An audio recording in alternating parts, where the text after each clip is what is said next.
It's the Minnesota Vikings taking on the Chicago Bears, both teams with 2-0 records. And it should be a wild crowd because they love their football here in Minneapolis, and they think they are back. They think they're back because Bud Grant is back, and they beat the 49ers opening day. They came back last Sunday, and they beat Tampa Bay. So they're really fired up here in Minnesota. Bud Grant, of course, quit after the 1983 season, and the Vikings fell to 3-16 last year. So they at least are off to a good start. The Bears, of course, won the Central Division last year, and they lost to the 49ers in the NFC Playoff Championship. Here is Jim McMahon. They would love to have him in there tonight, but again, he had trouble in last Sunday's game. He was in traction right after the game. He has not worked out this week. Mike Ditka has told us through their intermediary that he will only see action if there is a catastrophe at quarterback. And that's deep for the Minnesota Vikings. That's Buster Rhymes. He's a rookie fourth-round pick out of Oklahoma, and set to kick off is Kevin Butler, another rookie, a fourth-round pick out of Georgia, the place kicker for the Bears. And Butler takes Rhymes into the end zone. Rhymes having problems with it there. I think he got confused as to where he was. He knew that if he was outside the goal line, he'd have to bring it upfield. He bobbled the ball into the end zone, and right away, starting deep in trouble, will be Minnesota. And out comes Tommy Kramer. And when he is on, he's as good as there is in football. We alluded to the game in 1982, and he was just tremendous in that game. There it is. 5 touchdown passes, absolutely dead solid perfect. Last year, a lot of troubles. Missed 9 games with a shoulder injury. Missed almost all of 1983 with a knee injury. But he's out there tonight. And it is a new team under Bud Grant, who out of the game for 1 year, was asked to come back by owner, president Max Winter. He did that. There you go with the one setback offense. That's Alfred Anderson, a second-year man from Baylor. Kramer. And they will probably blow the whistle. Kramer was in the arms of Dan Hampton. And let's see, will they mark it an incomplete pass? They could very well have blown the whistle and put the ball inside the 5-yard line. All right, let's take a look at the defensive unit. 4 down linemen, but it changes a great deal. The best defense in football a year ago. They were just amazing, giving up only 241 yards a game. They get into what they call a 4-6, but they do not have 2 of the key players that made that 4-6 so famous last year, but they do have defensive coordinator Buddy Curry. 2nd down and 10 now for the Minnesota Vikings. Anderson over the left side. He is stacked up. Richard Dent, Dan Hampton, they were both there, and you can better believe that Mike Singletary is going to get a lot of calls tonight. One of the best middle linebackers in all of football. So it's Tommy Kramer looking at a defense of the Chicago Bears that had 72 sacks last year. That's an NFL record, and that 241 that they allowed per team to gain. The only other team that was under 300 were the Cleveland Browns. Just an amazing defensive year a year ago. 3rd down and 8. Tommy Kramer. A strong arm, but he has not been going deep thus far in the 2 games the Vikings have played. Flag is down. Kramer underthrows. Anderson out of the backfield, but again, a flag is down at the line of scrimmage. Our referee tonight is Dick Jorgensen. And there was movement at the line of scrimmage. Offside, indicated against the Bears. The down will remain the same. So it'll be a 3rd down and about 3. There is Mike Ditka, now in his 4th year. Former great player with these Chicago Bears. Last year, guided the Bears to their first championship of any sort since 1963, when they won the NFL championship, beating the New York Giants. How well I remember. I'm still puzzled why they didn't call it into grasp, and that should have been a sack on Kramer on 1st down. He certainly had Dan Hampton draped all over him. 3rd down and 3.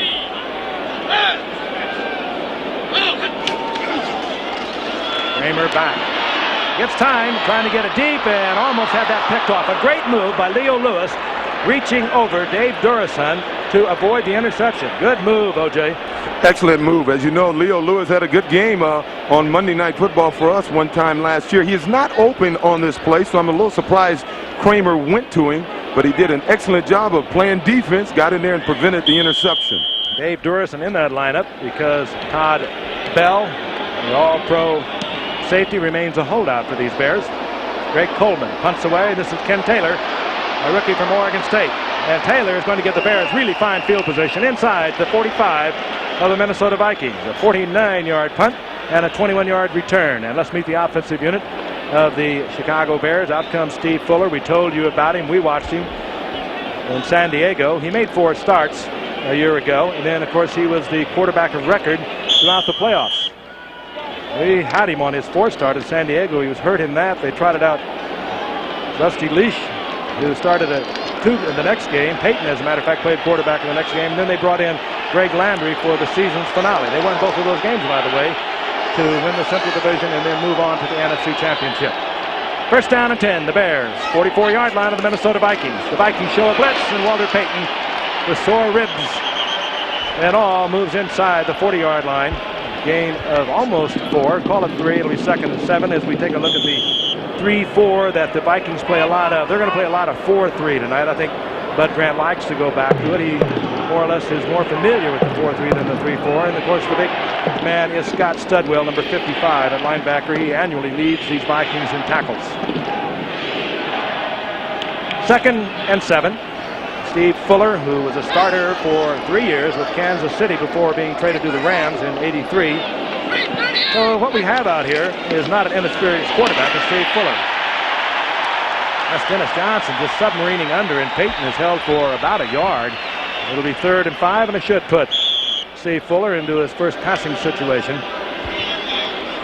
I think it's a good move that they're running Walter earlier in the game tonight, because Minnesota is aware that Walter has those sore ribs, and they may be trying to rough him up a little bit. And Chicago wants Minnesota to realize that Walter is healthy. He wouldn't be playing if he didn't think he can play, and they're running him early to let them know that, hey, they're going to see a lot of Walter tonight. And on 3rd and 5, Bud Grant drops into a 4-down lineman. Elshire, Martin, Mullaney, and Millard are the 4-down linemen. They'll try to pressure Fuller. There's a lot of time. And Fuller hook slides at the line of scrimmage. He had a lot of time. A flag is down, and maybe there was a little bit of a late hit against Fuller. Something happened. Here's Dick Jorgensen. Before the snap, offense. Well, we didn't see the flag until it was very late, but a delay of game is called against the Bears. And that's why Steve went to the ground. Steve obviously heard the whistle when no one else did, and he just simply went down. A good move on Steve's part. The Vikings are 2-0. They beat San Francisco on opening day, bringing football back to Minnesota, if you will. They were 3-16, as I mentioned, a year ago. They beat San Francisco 28-21. Then they beat Tampa Bay this past Sunday 31-16. They have brought in 4 wide receivers. Bears backed up 5. Down remains the same. Ken Marjoram, the former All-American from Stanford, joins Willie Gault, the world-class speedster, number 83 for the Bears. Dennis McKinnon, the other wide receiver, along with Brad Anderson. 3rd down and 10.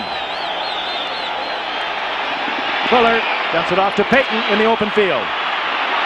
Peyton takes off 1 tackler, Joey Browner, but he is taken short of the first down, just inside the 40-yard line. It'll be 4th down. Looked to me as Steve made his mind up a bit early that time. Minnesota was in his zone coverage, and Browner just simply dropped off to get Walter. I think he just threw it too soon. Punting unit for the Bears, and that means Maury Buford, who won this job in training camp, the all-time leading kicker for the San Diego Chargers, and the Bears gave away a 12th-round draft pick to get Buford. Darren Nelson, who does a little bit of everything for the Vikings and likes to do it all. Former Stanford grade is drop back. Number 1 draft pick 3 years ago. Buford, of course, will be looking for the corner, either left or right, and Nelson will be trying to guess with him. It's off the side of Buford's foot, and not a good kick at all. In fact, not a good kick. There will be about a 15-yard pickup on this. So the Vikings, with their first possession inside their 10-yard line, get a break as Maury Buford gets one off the side of his foot. It'll be the Vikings ball at their own 19-yard line, 1st and 10.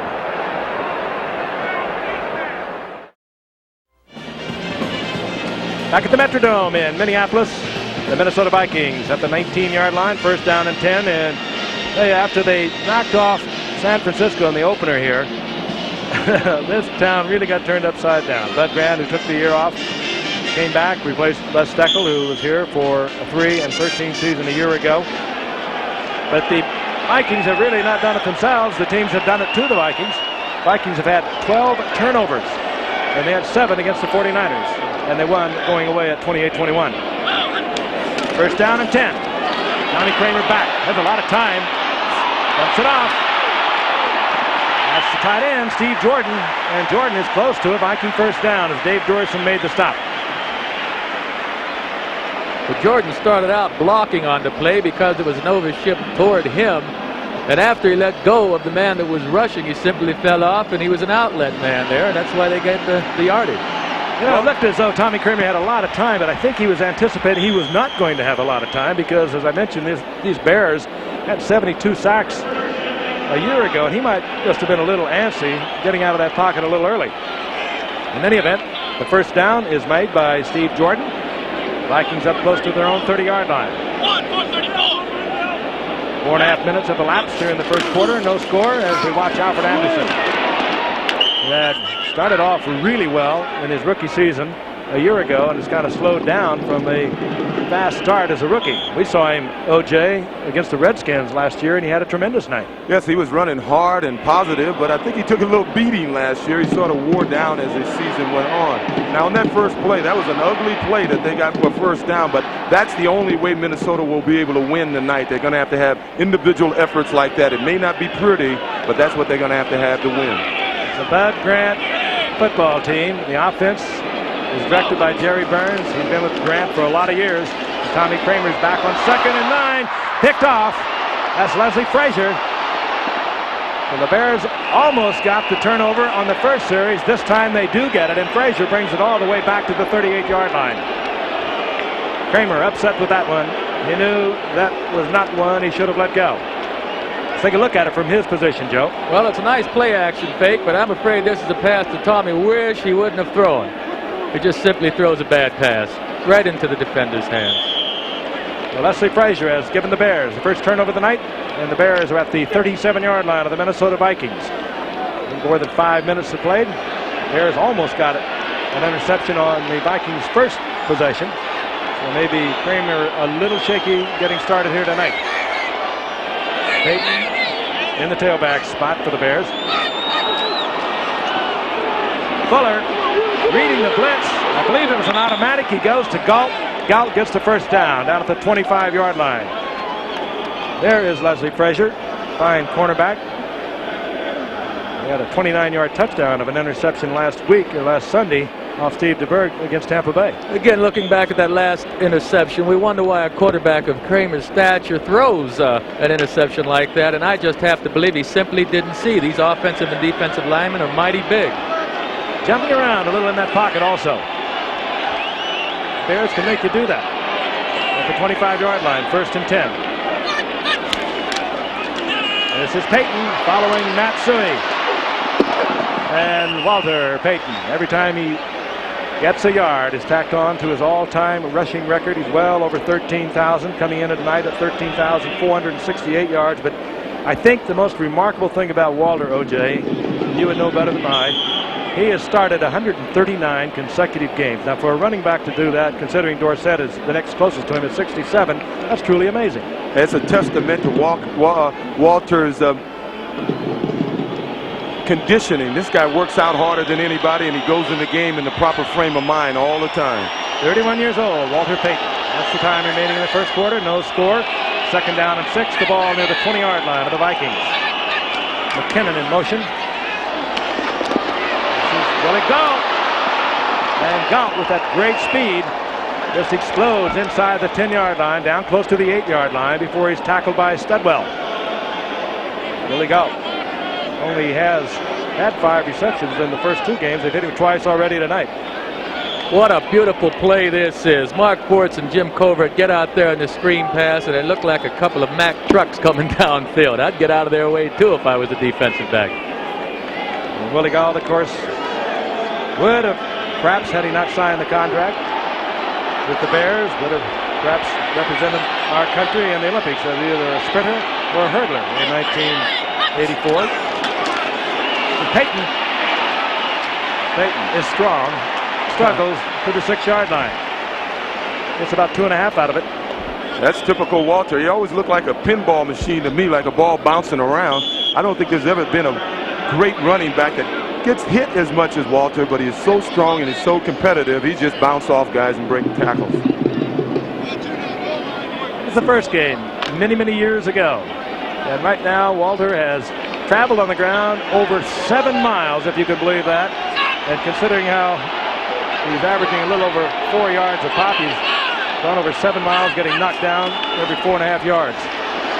Fuller, the old option play, trying to get it out to the outside to Matt Suey. He did not do so. Gets inside the 5-yard line where it'll be 3rd down, goal to go. Fuller made the right decision on that play by keeping the ball. Willie Till, number 37 from Minnesota, made an excellent play tackling. Not so sure, Joe, I'd be running that if I only have one veteran quarterback. One of them's a rookie from Ohio State sitting on the bench. Vince Lombardi once put that play in with the Giants. When he first came, Charlie Connolly would never run it. Charlie was always a smart quarterback. It was in our game plan every week. No way Charlie was going to run that. Well, I don't know whether they're complaining because of the sound. Apparently, Steve Fuller feels that his teammates cannot hear. And being a 3rd down and goal to go at the 4-yard line, he probably is concerned that he might have to come up with an automatic down there. And he wanted to make sure everyone could hear it. Well, I can guarantee you it's going to be a lot louder when he goes back up to the line of scrimmage.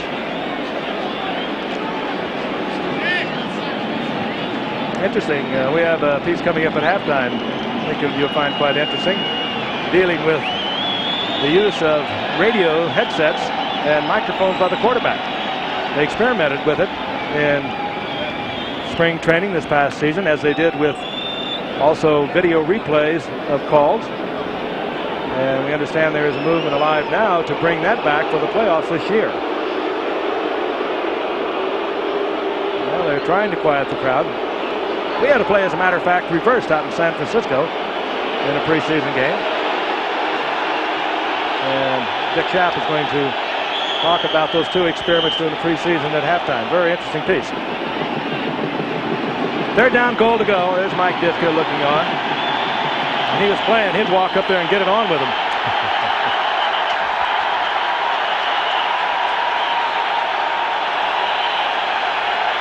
Well, there's nothing anyone can really do about it. It's just kind of sad. I think Steve Fuller is just going to go ahead and run the play.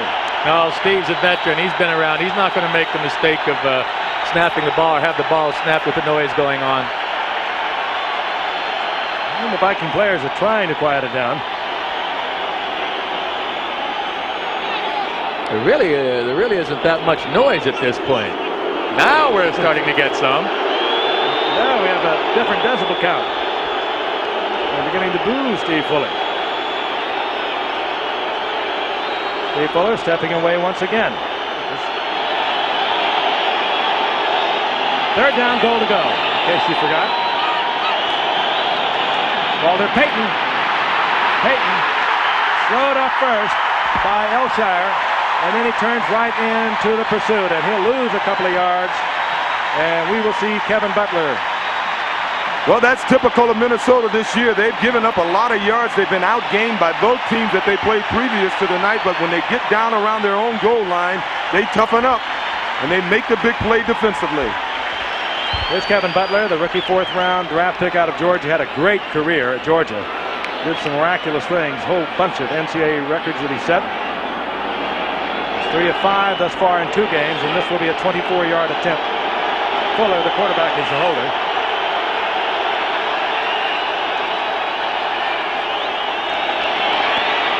And Fuller with a good hold. That ball was low. He spun it around, got the laces forward, got it up, and Butler makes good from 24 yards out. And we have our first score of the game. 24-yard field goal by Kevin Butler. George Buster Rhymes is deep for the Minnesota Vikings. They are down by 3. Set to kick off is Kevin Butler. Well, he was leading the NFL until that last kickoff return that opened the game. At about 8 yards on that one. And he just about got himself benched on it, too. Made a mistake right at the goal line. I don't think he knew whether he was in the end zone or out of it. Bobbled the ball and got it back out to about the 3 or 4 yard line. Butler with a fine kick. Puts Rhymes in the corner once again at the 2 yard line. Browns found a little opening out over the 30-yard line to the 31. Hit there by Cliff Thrift. 29-yard return. And, well, the Vikings were 28th and dead last on defense a year ago. These were their last 6 games. First time in NFL history a team lost 6 games in a row by 30 or more points. That's hard to do, really. Well, I'll tell you one thing. There was a lot of people that felt in training camp last year when they were going through that boot camp of Les Steckles that it would show at the end of the season, and it certainly did. They gave up 30 points or more in the final 6 games. At the 31-yard line, 1st and 10, the Minnesota Vikings. Anderson, Darren Nelson, the setbacks. Anderson 46, Nelson is 20. Kramer's in trouble. Steps back into the pocket and fires. Gets it to the tight end, Steve Jordan, and Jordan has made another big play. He has a Viking first down up close to midfield. They'll mark it at the 48-yard line, and Kramer made it happen, Joe. Oh, I like these play-action fakes on the first down, play-action passes. You see our tight end, Jordan, running across underneath the linebackers. The Bears are playing run that time. I hope they throw more passes on first down. There's Jordan. 4th year out of Brown. The leading receiver coming in to tonight in the first 2 games. At the 48-yard line, first down Minnesota. Alfred Anderson, and Anderson hit right at midfield, gets a couple of yards. It'll be 2nd down and 8. The Minnesota Vikings and the Chicago Bears. The Vikings with this man back, Bud Grant, now in his 18th year. Took the Vikings to 4 Super Bowls in the first 17 years of his first tenure here. 11 Central Division championships. I'm Frank Gifford along with Joe Namath and O.J. Simpson. And only score thus far in the game, if you've just joined us, a 24-yard field goal by the Chicago Bears, Kevin Butler. The Bears on top 3-0. Both teams with 2-0 records early in the season.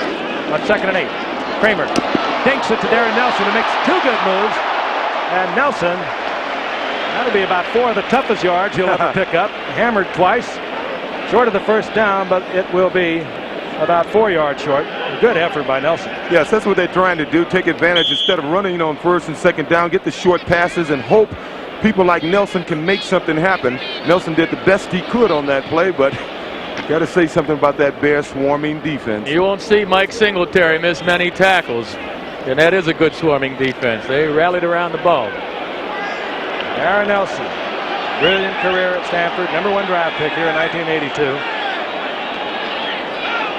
Big year in 83, over 600 yards as Tommy Kramer goes up on top on 3rd and 5, and wide open, Mike Jones. Jones attracts a lot of Bears, but not until he gets the first down inside the 35-yard line. Mike Singletary all the way back there to be in on the tackle. Look at him again, 3rd year out of Tennessee State. Last year was a starter, and of course has been replaced this year by Anthony Carter, the Michigan All-American. But Jones with a good move. Now look, he spins back. He spun right into Mike Singletary. That'll get your attention and rattle your teeth. 33-yard line, first down. Carter, number 81, split to the right. Leo Lewis up at the top of your screen, number 87. Darren Nelson. Good running again by Nelson. Hit hard, but he squirms up to the 30 for a gain of 3. It'll be 2nd and 7. Ted Brown comes into the game, number 23. Good receiver out of the backfield, Ted Brown. Darren Nelson also a fine receiver out of the backfield. Kramer keeps getting away from Bears. Tries to get it to Brown down the sidelines. Durison, who probably has the same scouting report that we have, knew that Brown would like to work out of the backfield, and Kramer is genuinely upset. Well, I think he took a lick a little late that time, at least in Tommy's mind. Richard Dent got back there. You know, going back to the first pass of the game when we talked about the in the grass rule. Now let's watch Dent here. He's on the right side of your screen. Richard Dent, number 95.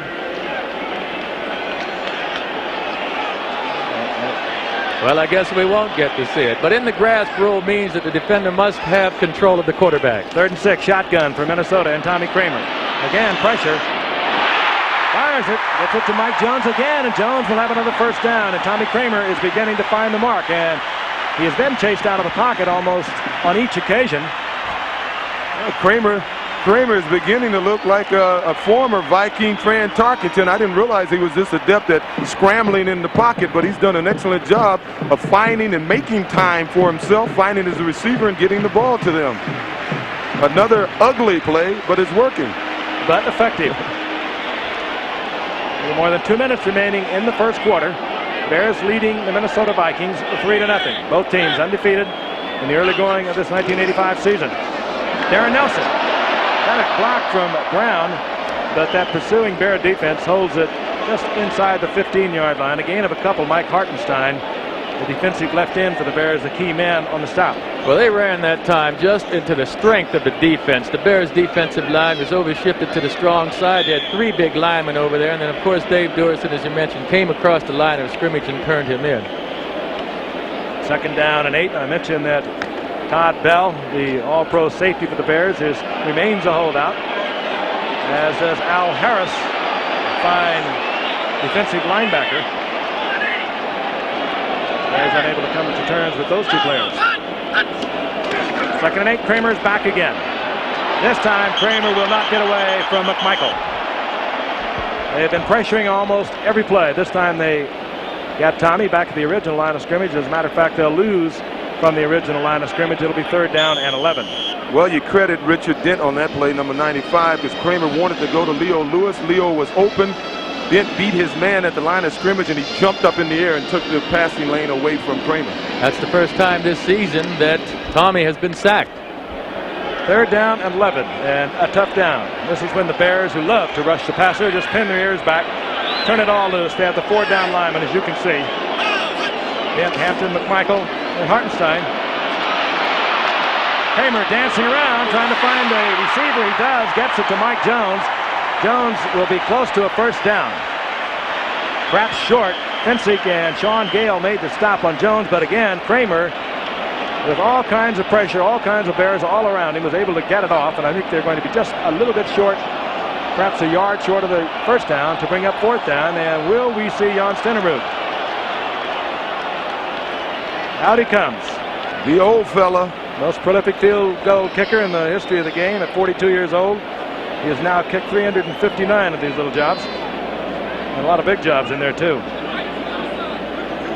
I'll never forget my rookie season. He was in the league a few years at that point. And in Buffalo, we played against Kansas City. And he kicked 10 field goals in the 2 games that we played him. Beat us both times with field goals. Good athlete. Born in Norway, was good ski jumper. 20 of 23 last year, 9 of 9 from the 40 or inside. Ray Coleman provides the snap. And we have a tie game with 11 seconds remaining in the first quarter. Stenerud is good from 25 yards. Earlier, the Bears were good from 24. We'll be back in a moment.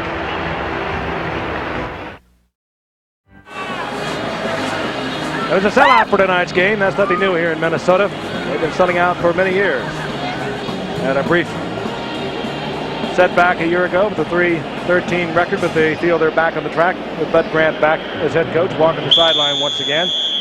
Willie Gault has dropped deep for the Bears. He's back there with Dennis Gentry. Gault, out of the University of Tennessee, came within 1 of an NCAA record returning kickoffs for touchdowns. He had 5.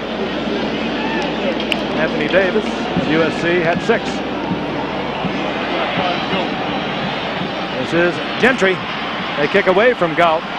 Not surprising. And Gentry up close to the 30-yard line, hit there by Carl Lee. It'll be 1st and 10, the Chicago Bears. 1st and 10 at the 30-yard line, the Bears in a 3-3 ball game with just 3 seconds remaining in the first quarter. Fuller, this is Payton. And Payton always seems to know just about where he is. Did not juke around a whole lot then. He wanted the 1st down. He's very close to it as he's hit by David Howard. And there is the end of the first quarter with a score tied at 3. We'll be back at the Metrodome in just a few moments. Vikings and the Bears, both of the Central Division. They used to call it the Black and Blue Division. They have struggled over the past few years. And there is quarterback Jim McMahon. think he really genuinely felt he was going to play tonight, Joe. He told me that nothing would keep him from playing in this football game tonight. Well, he must have forgotten about Coach Mike Ditka. Obviously, Mike has other ideas. Mike is a firm believer that the man has to practice during the week to be ready for the game, and Jim simply couldn't practice. There's Mike Ditka. Looking out as quarterback Steve Fuller, who has replaced Jim McMahon, looks over a 2nd down and 10. Fuller fires underneath and is complete. Just his tight end, Emery Moorhead, and Moorhead has a bare 1st down. He's in Viking territory near the 47. Look for Moorhead to be quite active tonight.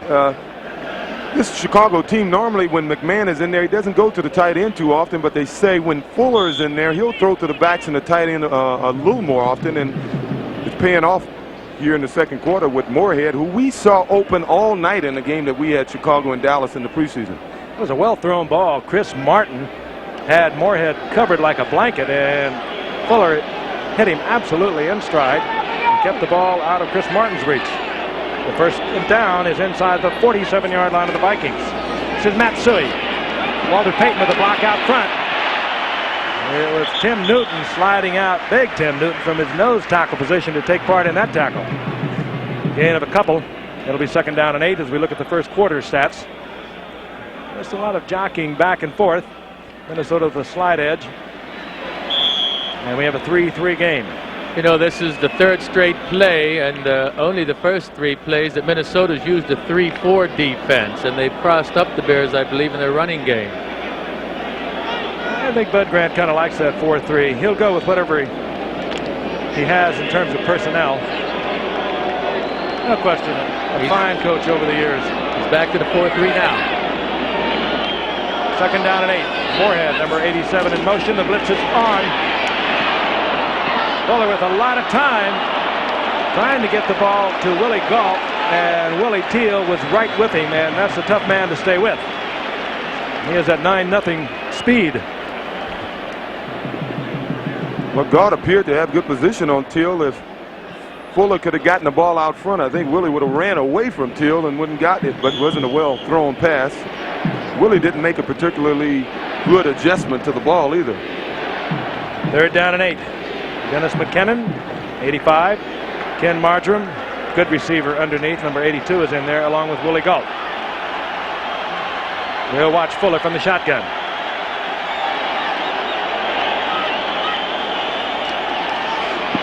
Payton is the checkoff man, and Fuller goes to him. This time Walter can't break it loose. They like to dump it off to Walter because he's such a good open field runner, but that time Joey Browner, who's off to a tremendous year here in Minnesota, made the stop right up there in Walter's face. Browner with 1 interception and a 15-yard touchdown run against Tampa Bay. He recovered 3 fumbles against San Francisco, and that tied an NFL record for fumbles recovered in a single game. He's back where he belongs. They're leaving him in one position, and he's turning into a major star, Joey Browner. Mari Buford, you had a quick look at Darren Nelson. Used to do a lot of this at Stanford. All-around athlete. Stanford. Just 3 years for over 1,000 yards, and also 3 consecutive years at 50 receptions or more. This time they let it bounce, and it is killed close to the 10-yard line by Calvin Thomas, who was hustling down. Nobody has done it as well and as long as this man. All-time leading rusher.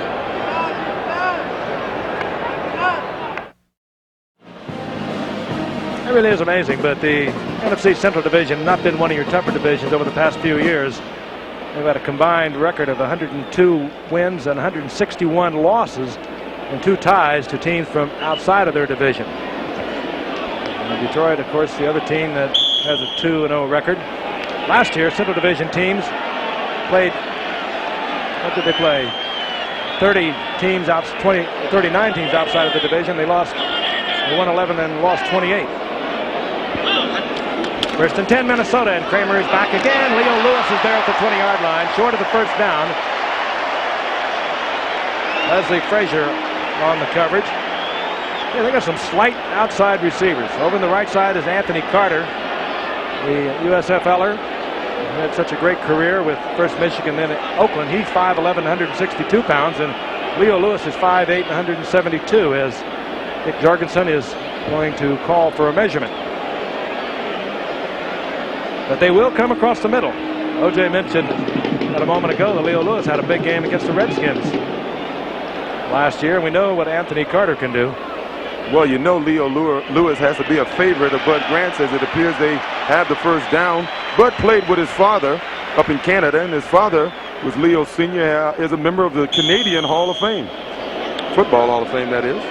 But, of course, he's not in the Hall of Fame, and I assume he is, should be. He had a great coaching record in 10 years at Winnipeg, winning the Grey Cup 4 times. He was All-Pro up there for 4 years, having been All-Pro in the NFL back in 1952 as a wide receiver. First down, Minnesota. Alfred Anderson turns right into a rather violent collision at the line of scrimmage. Squeaks maybe a yard out of it. Dan Hampton was there initially, and coming up quickly was Gary Fensick. Garrick and Dave Durison kind of swapped positions that time just before the snap of the ball. The strong safety went into the hole, and Fensick came all the way up. It must have confused someone with the Minnesota offense. Joe, they'll do that a lot. Sometimes they'll switch positions, the defensive back with a down lineman, and you'll find people like Dave Hampton, a defensive end at 267 pounds, trying to cover a receiver. They'll tell you, only Buddy Curry knows what they're doing. That could well be. Buddy Ryan, rather, the defensive coordinator. Second down and 9. Kramer in trouble again. They've really been pressuring Kramer, and now a flag goes down. It was McMichael getting to Tommy Kramer. Intentional grounding, number 9, offense, 10-yard penalty, and loss of down. That's a tough one. Third down. That loss of down really kills you. That's one of the worst penalties in football, and why it happens, I don't know. I played football 13 years professionally, had one intentional grounding penalty called on me, and I literally hit George Sire in the foot with the ball. It was a bad call. That's why you're walking on the knees that you're walking on, Joe. You got a point there. Third down and 20. Ted Brown, good receiver out of the backfield. He's the single back. They give him the draw play. Breaks one tackle, but he doesn't get away from Hartenstein and held far short of first down yardage, and the punting unit will come on. Well, Minnesota realized they can't get anything consistently going against this defensive team. What they have to do is when they get penalties like that or get sacked, not panic. Just wait for the big play later on. Well, Minnesota stopped themselves a couple of times with the interception, and he threw it right to the back, and of course here with the penalty. Here's Greg Coleman to punt. Dennis McKinnon, the wide receiver, is back for the Bears. Coleman hits it low. McKinnon steps up and takes it at the 43-yard line. Good move by McKinnon. Stepped right up, pulled the special teams that was coming down the field right into him, and then tried to get it to the outside, and he almost broke a big one. Chris Dolman, the #1 draft pick, is there for Minnesota to make the stop. So once again, good field position for the Bears at the 49 of the Vikes. Back in Minneapolis, as Steve Fuller steps into the Bears huddle. First down and 10. The Bears inside the 49-yard line of the Minnesota Vikings. 10:23 remaining in the half, and the score tied at 3. A pair of field goals. That's all the scoring thus far in a hard-hitting defensive game thus far. Fuller's the quarterback in relief of Jim McMahon, who has a neck spasm and a back spasm, could not start tonight. Fuller. There's one loose to Willie Galt, and Galt will have another Bear first down near the 30-yard line. John Turner made the stop as Keith Nord, we understand, might possibly have a broken thumb. He would be the free safety ordinarily, but John Turner is in there now. They're giving Willie a lot of room here, and Willie has gotten some criticism over the years that he doesn't come back to the ball. He doesn't catch these types of passes well. He's caught 3 thus far this game, and I think what they're doing is trying to set him up for the big play later on. Willie Teal, of course, giving Willie Galt a lot of room. Galt, world-class sprinter of Tennessee, tremendous speed. And he gets a Bear first down near the 30-yard line. Fuller back once again. Goes to the tight end, the rookie out of UCLA. That's Tim Reitman. Made this team in training camp with a couple of good efforts. Picks up 4 yards. It'll bring up second down and 6. Well, Minnesota's gone back to that 3-4 defense, and they're just getting ready to change right now. I see they're bringing out some more linemen to play the 4-3. But the pass completion to Galt, his defensive people didn't give Willie Teal any help. He had no underneath help at all, and that's why Galt was so open underneath. That's the time remaining in the half. We're tied at 3. Fuller is looking over a second down and 6. Vikings continue with 4 down linemen. There was movement, but no flags. Walter Payton. And Payton will have a Bear first down, doing his thing. And I'll tell you, if you're young and you're playing this game, don't do what he does. Just watch it and enjoy it, because Walter carries that ball like only he can carry it, and he's not a fumbler. Over the years, he has mastered that. He uses it for his own balance. He carries it in not only the wrong side, but in one hand. Yeah, it is on the wrong side. Normally, you want your body between the ball and the defense, but Walter has been doing it for, 13, 14,000 yards thus far, so I don't think it's our place to criticize him.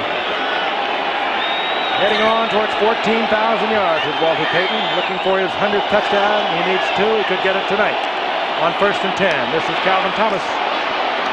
Thomas is stacked up after he gets inside the 15, close to the 14. Gain of 2. It'll be 2nd and 8. Chris Dolman, the rookie first-round draft pick from Pittsburgh, was in on that stop. Well, we're reaching the Vikings comfort zone right here, believe it or not. They've been giving up yards to their previous 2 opponents. The 49ers had 29 first downs against this team, but somehow when they get near the Minnesota goal line, they'll come up with that big play. So let's see if they can do it again. 2nd and 8. Bears have beaten the Vikings 3 straight in this Central Division rivalry of the NFC. Everyone in the pattern, both backs are out, and that means Fuller is going to have to hurry it. He tried to get it off. Mullaney was right there. They're going to say this time he was in the grasp. Joe, I don't understand it. They play ball when they get their backs to the goal line. Well, they say the rule again is if the defender has the man in the grasp and has control of him, well, what is control? Fuller still gets the pass off here, and number 80, Tim Reitman, nearly caught it. Fuller's still struggling. Well, he was in the grasp. He sure no was. question. And the sack is back at the 22-yard line. It'll be 3rd down and 15. Moorhead, Brad Anderson, 86. McKinnon, 85. Those are the wide receivers, along with Willie Gault, 83, and Ken Marjoram, 82. And Fuller works from the shotgun. Payton will look for the blitz. If it doesn't come, he'll drift into the flat as a checkoff. And did he run out of time? Oh, it looked like a little movement by that offensive line, but could be too much time. False start, number 79, offense. Still 3rd down. That's Kurt Becker. He's in there playing hurt. Probably looking for a little bit of an edge. He has a bruised tailbone. 7:38 remaining here in the half. The Bears and the Vikings. They're tied at 3. Hard-hitting game. Nothing dramatic on offense, but it has provided some really tough hitting, as it usually does. We're going to pause 5 seconds and allow our stations to identify themselves.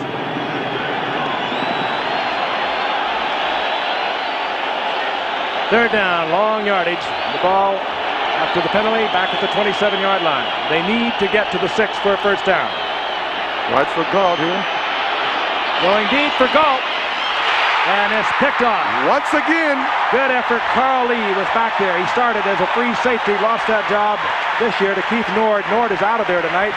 Lee came in and roaming about from free safety. He gets the intercept.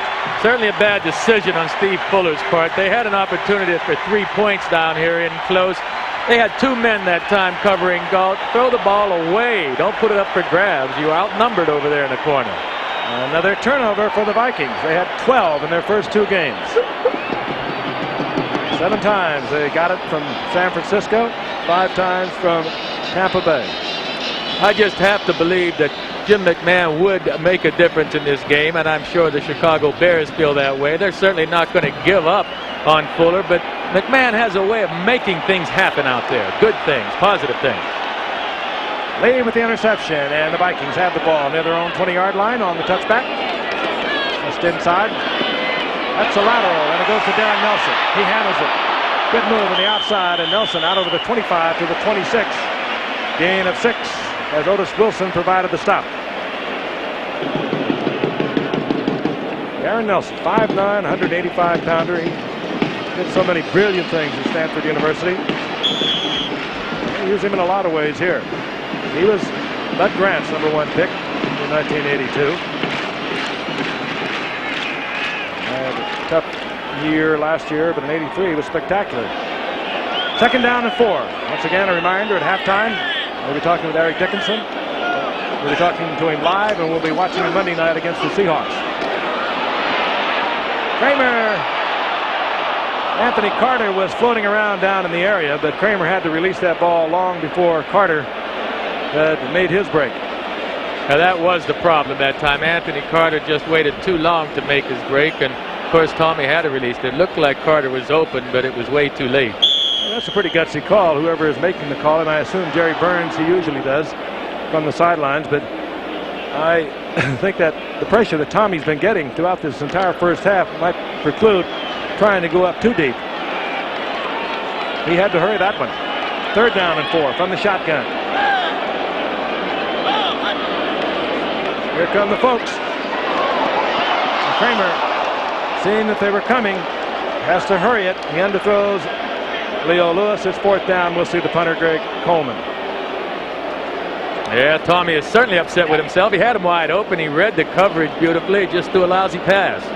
Been a tough couple of years, as I mentioned. Started only 9 last year, missed 13 in '83. But when he was healthy, 79, 80, 81, he shattered a lot of records up here. Big records set by Fran Tarkenton.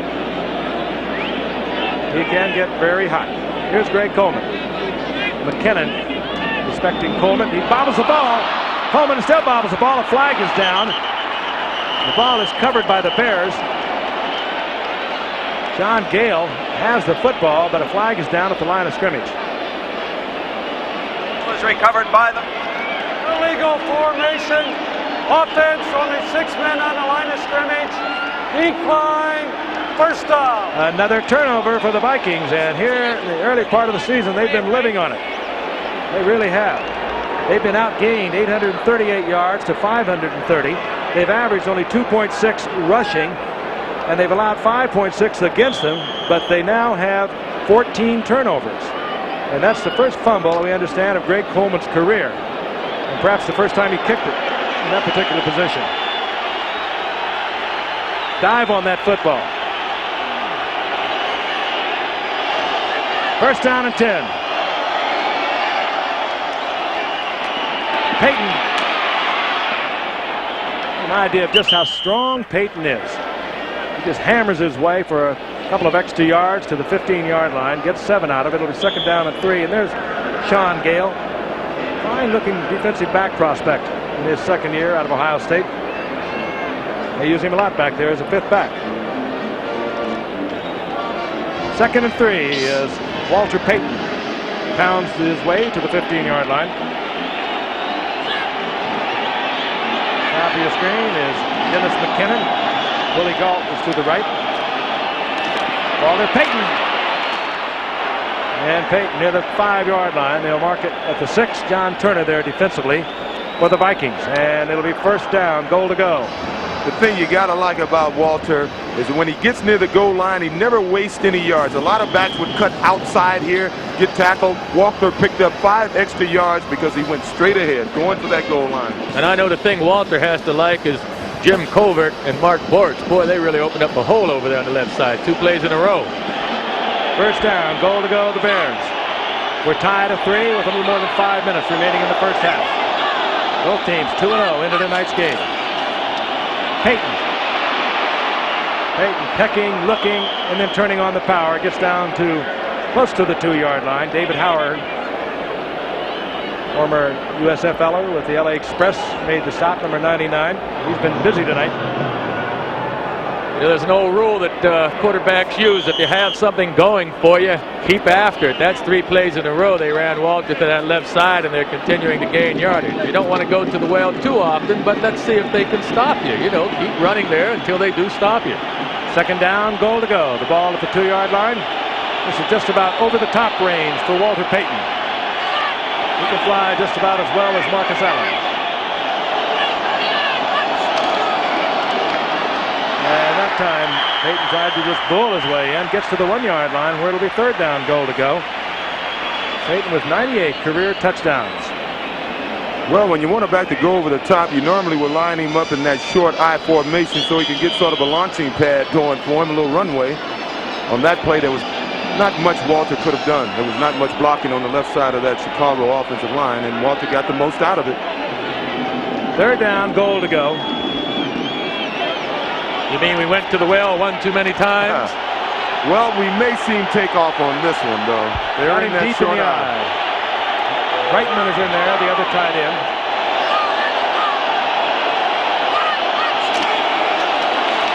He never had a chance. He wanted to go up.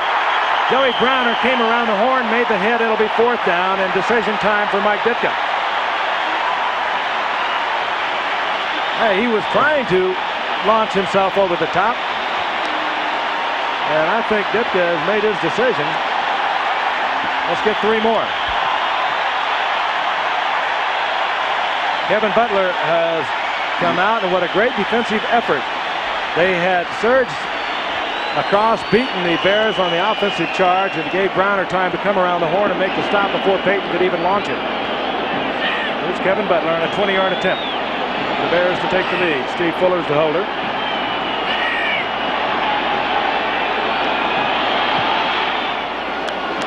And the Bears lead at 6-0 with 3:25 remaining in the half. A bit of a victory for the Vikings defense down in close.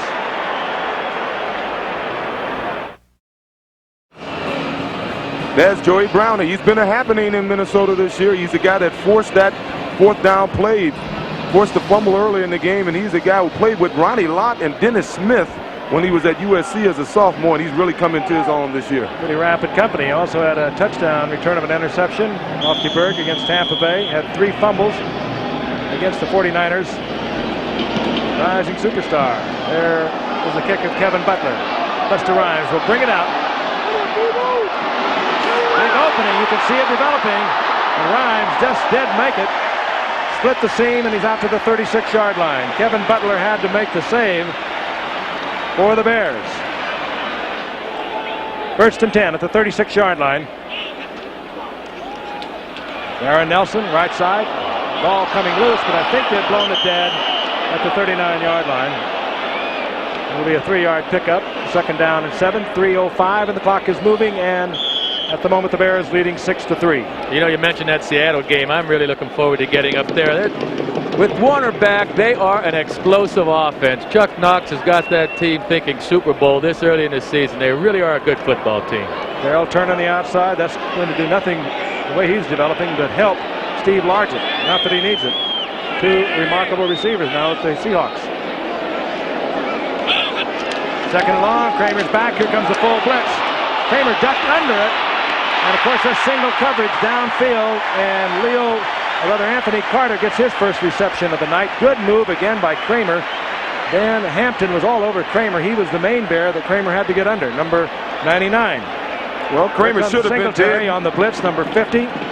Durison, the safety coming. Good move by Kramer, ducking right under Dan Hampton. And heads-up play by Anthony Carter. I don't know what his pass pattern was, but he saw the blitz, looked back inside, and Kramer was able to get it to him. It'll be 1st down for Minnesota. They're at the 45-yard line of the Chicago Bears, and we get the 2-minute warning. Tommy Kramer, he's been hassled and harassed, but he has the Vikes on the move.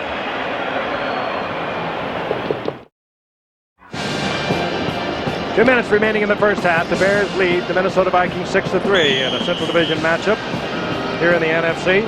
Tommy Kramer has been all over him tonight. He's ducked under I don't know how many Bears to get completions. They have 6 first downs to the Vikings. All of them have come from passing. Kramer is 8 of 15, 92 yards. He's had the 1 interception. At the 45-yard line of the Bears, Kramer back under pressure again. Tries to get it deep, and Richardson almost intercepted. Bobbled the ball down the sidelines as Kramer was trying to go for the bundle to Leo Lewis. Well, this is the 2nd time Leo Lewis had to play defense instead of offense and prevented an interception. As you can see, it appears as if Richardson was going to get control of this ball, but Lewis, nice defensive play, Leo. It was, and he did just that in the first half, keeping it away from an interception. 2nd down and 10. Anthony Carter goes up top of your screen, 1,300 yards. He had this past season for Oakland and 70 receptions. That, of course, in the USFL. Kramer fires quickly to the tight end. This is Malarkey. And Malarkey has a 1st down inside the 30-yard line of the 29-yard line. 16-yard pickup. Gary Burns, offensive coordinator, sending the plays in. Been with Bud Grant for 17 years. Not happy at all last year. Has announced his retirement mid-season under Les Steckel. Bud Grant came back, and with him, of course, Jerry Burns. And this is Jerry Burns' offense. Throw it underneath, dink it here, dink it there. Every now and then throw one deep to keep them honest. That's the time remaining in the half, and the Bears lead 6-3. Kramer fires a shot. It's complete to Carter. And Anthony Carter, who looks so fragile out there, works for another Viking first down near the 15-yard line. Well, he does look fragile at 162 pounds, 5'11". But he gets the job done as Minnesota calls timeout. They have 2 timeouts remaining. They have a first down inside the 15-yard line of the Bears, and Kramer will talk it over with Bud Grant.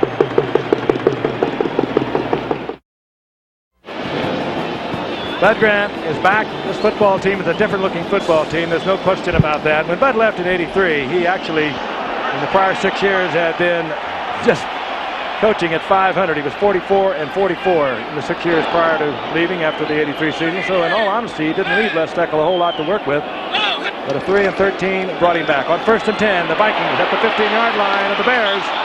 And Kramer tries to get it into his wide receiver, Leo Lewis. Mike Richards was there. It'll be 2nd down and 10. Dan Hampton again pressuring Tommy Kramer. That was a good play. I like the play. It was a terrific effort on Mike Richardson's part to break that up, but I like the design of the play to sprint out to get away from the rush. Mike Richardson, 2nd-round pick in '83. He has really developed into a fine cornerback. You got to be a good cornerback with the Bears because they leave you out there so often alone. You have to be pretty good at the man-for-man coverage. 2nd down and 10. That's the time remaining in the half. Kramer trying to get the 6. In the corner, that's Anthony Carter. Touchdown. No flags. Well thrown ball, and Carter in a good sprint. 14-yard touchdown. Well, Frank, you just said it. They left the cornerback out there all by himself, and he got burned. Hard not to with a good passer, and you give him time to throw. It's tough to cover any top receiver man for man. That ball was perfectly thrown. It wasn't that bad a position by Richardson. He knew he was beat, though. Well, Carter beat him at the line of scrimmage when he avoided the push. When he avoided the bump at the line of scrimmage, the defender was already beaten. Here's John Stenerud. And the Vikings have the lead for the first time tonight. So effortless. His first NFL touchdown. Of course, he had so many of them. This past season at Oakland alone, he had 14, over 1,300 yards on 70 receptions. Bud is back.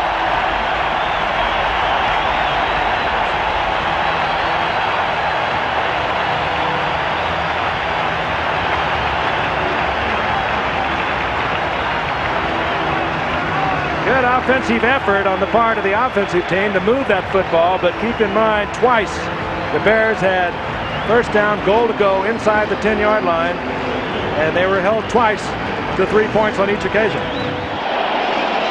John Stenerud to kick off. Willie Gall is back with Dennis Gentry. This will be Willie Gall. Dangerous return man, but the Vikings covered well. Hustling down there was John Turner. And with 42 seconds remaining in the first half, the Bears lab the ball inside their own 30-yard line. 1st and 10, they have 3 timeouts. At halftime, a reminder once again, we are going to be talking with Eric Dickerson of the Rams, who of course reported prior to last weekend, did not play against the Eagles, but we will see him in Seattle on Monday night when the Rams meet the Seattle Seahawks. Both of those teams, by the way, are 2-0. We've got a pair of 2-0 teams tonight, and we'll have 2 more of them on Monday. Near the 29-yard line, first down Bears. Fuller. Screen, Matsui. Matsui, good running, ran right under a Viking, and then really heads-up play, stepping out of bounds when he got all he could get up near midfield, stopping the clock. 33 seconds remaining in the half. 20-yard pickup. That was just about the most imaginative play that I've seen out of Chicago in the 2 games that I've watched them. One in the preseason and this one. That Suey's one heck of a football player. He's been as steady as could be for the Bears over the last 6 years. He's dependable, Matt Suey. He's very smart. You see how he just ran out of bounds there to save the clock. He's good at catching the football and blocking for Walter Payton as well. All-around good football player. Former Penn Stater, Matt Suey, number 26. That's the time remaining in the half. Blitz is on. Fuller steps in the pocket, dumps it to Payton, and down goes Payton. Good reaction there defensively as Carl Lee, who already has 1 interception on the night, was watching Payton all the way. One thing about it, Payton is always going to attract a crowd, and Fuller now uses the Bear timeout. They have 2 remaining, and he'll move over to the sidelines. Be there with Mike Ditka, and no question, if you joined us late, Tim McMahon, the man they would like to have in there, the quarterback, is on the bench. Muscle spasm in the neck, nerve spasm rather, and muscle spasms in the back. Said he wanted to play. There were many of the Bears, including Gary Fensick, who we spoke with, said there's no way we'll keep him out of the lineup tonight. There he is on the right with the headband on. No question that he does also march to a different drummer than most folks. Well, when they came out to warm up, he led them onto the field. He came out running. I saw him throwing the football, doing the warm-ups, and I mean, he looked sharp. He looked ready to play. I was standing with Dick Buckus on the sideline, and Buckus mentioned that Ditka is trying to institute a rule around the camp that if you don't practice, don't expect to play. That's not a bad rule. No, I like that rule, actually, especially for a quarterback, and I guess any other position. The quarterback has to be sharp when he's out there. The only way a man's going to be sharp is by practicing. I think you get down late in the season, it's a different story. You get down to the last 2 or 3 games, you're in a playoff drive, but here early in the season, they put him in there tonight. They might lose him for 2, 3, 4, 5 weeks. They keep him out tonight. They know they're going to have him back probably next week. 2nd down and 9. Bears trailing 10-3. Fuller under pressure, tried to throw the ball in the direction of Suey, and he may get called for grounding the ball this time, although Suey was right in his line of sight. I'm not so sure about that call. He did have Suey in the vicinity. Didn't have to call this intentional grounding. It's the 3rd one tonight, and it's a very rare call. Most quarterbacks can get away with it. Well, if we're all being honest, we know it was intentionally grounded. But Suey was in the vicinity. Look for number 26. Top left of your screen. There's pressure from Elshire. No Suey. In any event, grounding the ball, loss of down. It'll be 3rd down and 25. That's 2 intentional groundings tonight. That's unusual. At the 35-yard line. Payton and Suey both in there. 4 down linemen for the Vikes.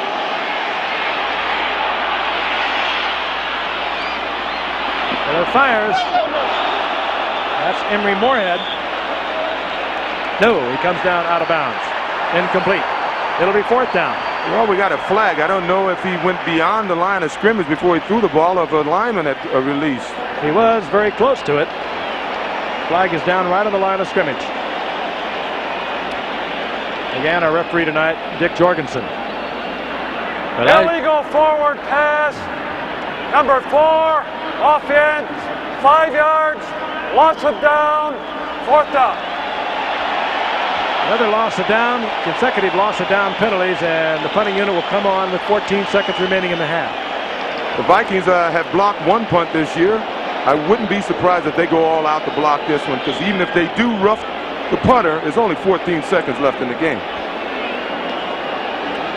More Buford is on. And Darren Nelson is deep. Don't leave us. It's just a half. Good kick by Buford. Darren Nelson just lets it go. And the seconds tick down to 2, 1. And on the scoreboard clock, the half is over. And the Vikings, with a sellout hometown crowd, lead the Bears 10-6. We'll be back. We'll be talking live with Eric Dickerson of the Los Angeles Rams. Don't go away.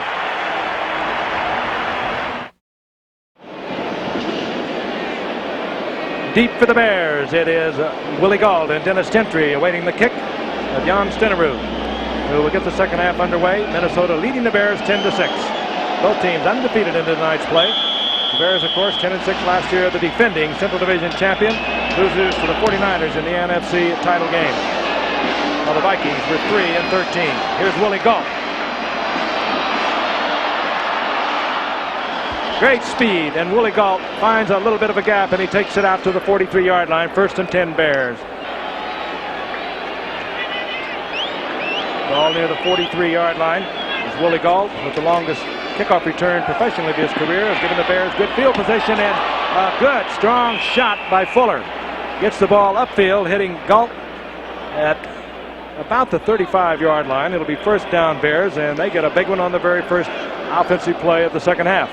They sure did, and the reason he was so open, he was one-on-one with the defensive back here.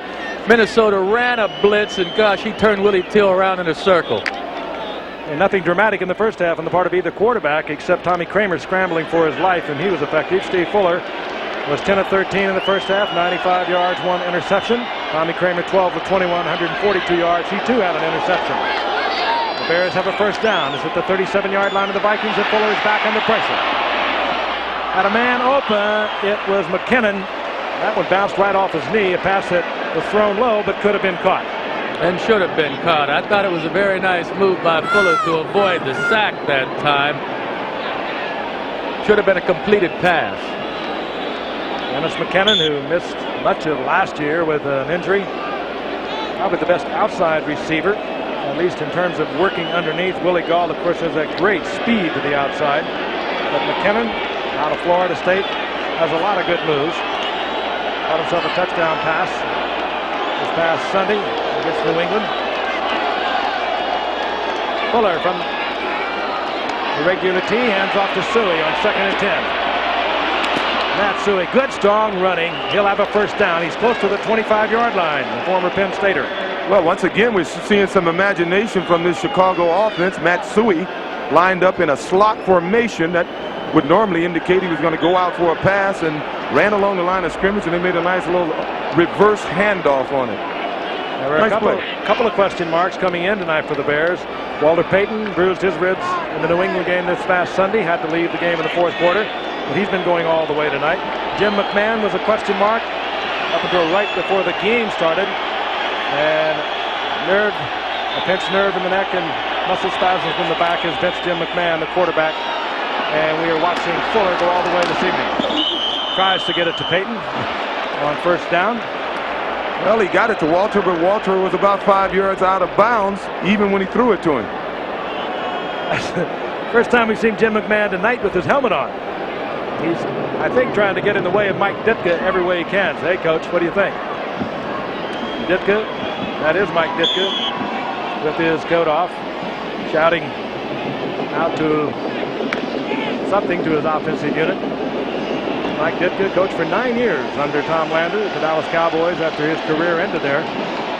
Played 6 years with the Bears, All-Pro here 3 or 4 times with the Bears. A couple of years at Philadelphia, 4 years at Dallas. Came to the Bears as head coach in 1982. 2nd and 10. Fuller, Payton. And Payton is unable to get away from Willie Teal. He'll get a couple out of it. Good tackle by Willie Teal. Let's take a look at the first quarter stats, then we'll resolve those to the first half stats. Again, it has not been an offensive thriller, to say the least. Minnesota with a fine drive right at the end of the half, and a good pass from Tommy Kramer to Anthony Carter to put the Vikings in front for the first time, and they lead 10-6. We're in the 3rd quarter. Frank Gifford along with Joe Namath and O.J. Simpson. 3rd down and long. Bears have been able to get deep on the Vikings. Twice they've had a 1st down and goal to go, but they have not been able to get it into the end zone. Fuller fires to Brad Anderson, and Anderson may have taken himself out of 1st down range. We'll see where they mark that ball. They'll mark it near the 18. That's short of the 1st down by a couple. Scott Studwell made the stop. Anderson should have thought 1st down instantly. Put his head down, bull to see if he could get it. Now they settle with the field goal unit. And what really stopped that play was Neil Ashar. He had an end tackle game on. He stunted around to the outside and came clean. Not an offensive blocker laid a hand on him. Kevin Butler is on. Butler has hit twice tonight from in close. One a 24-yarder. And again from 20 yards out. This will be from 35. A rookie from Georgia. And now Butler has made 3 for 3. And we have a 1-point difference. 10-9. The Vikings are leading. We'll be back at the Metrodome in a moment. Buster Rhymes, a 4th-round draft pick out of Oklahoma, has settled in to await the kickoff of Kevin Butler.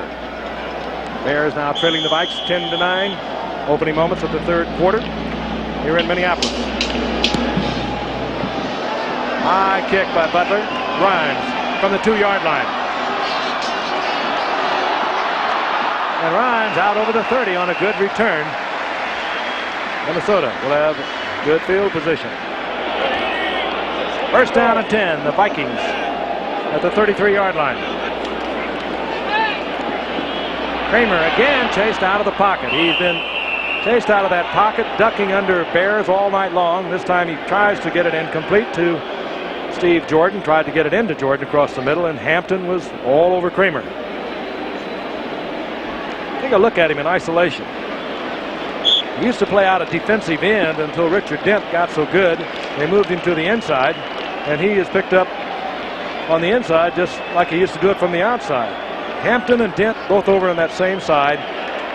Big reason the Bears were able to get 72 sacks, a record a year ago. Dent had 17.5 last year. Hampton had 11.5. On 2nd and 10, Kramer with a little rollout, giving a little more protection. He gets the ball out to Malarkey, and Malarkey close to a first down, right on the first down marker. Wilber Marshall taking him out of bounds. Well, that's the second time Wilber Marshall didn't quite get to the outside far enough. Early in the first half, they had a completion downfield. This time it was a simple zone defense to the strong side, and it was Wilber's responsibility to get to the outside there, and he just couldn't quite get there. Well, in defense of Wilber, he should have been there, but Minnesota's doing an excellent job of running these play-action passes, and what that does is hold that linebacker for just a fraction to get those receivers open. Malarkey was beyond the first down marker, but the sticks were held on the opposite side of the field, so we'll get the measurement. And it's first down Minnesota, and you hear it from the crowd, a sellout crowd, 62,000 here at the Hubert H. Humphrey Metrodome in Minneapolis. Bears have defeated the Vikings 3 straight. They doubled on them last season, and the quarterback in one of those victories was the man we've been watching tonight, Steve Fuller. He had a big game, 34-3 victory over the Vikings, filling in for Jim McMahon last year, as he's doing tonight. Minnesota, first and 10 from their 43-yard line. Darren Nelson sacked up over on the left side. Mike Hartenstein, the defensive end, closing down. Steve McMichael there, and Wilber Marshall. Gain of a yard. It'll be second down and 9. You think Curtis House is a big one? Curtis Rouse at 318, number 68 there. Curtis Boo Boo Rouse. Hey, I'm surprised with this Minnesota team. I wasn't sure that they were for real before this game, but I'm starting to believe that they're a good football team. Rouse, the lineman at the bottom of your screen, he has a broken left hand. He has it encased in a cast, and then that is padded. Kramer again chased out of the pocket. That one almost picked off. Diving for it, almost collecting it, was Leslie Frazier. It'll be third down and 9. Frazier already has 1 interception tonight, and last year they thought he was on his way to the Pro Bowl. He had 5 interceptions going into the 10th game of the year. He got hurt in that game. He didn't play much after that, but he's one of the fine cornerbacks in this game. There's Roush, as you can see that club on his left hand. That's the course checked by the officials before the game. There's a cast under a lot of padding. Still looks rather lethal. It certainly cuts down on the holding capabilities. Third and 9. From the shotgun, Tommy Kramer.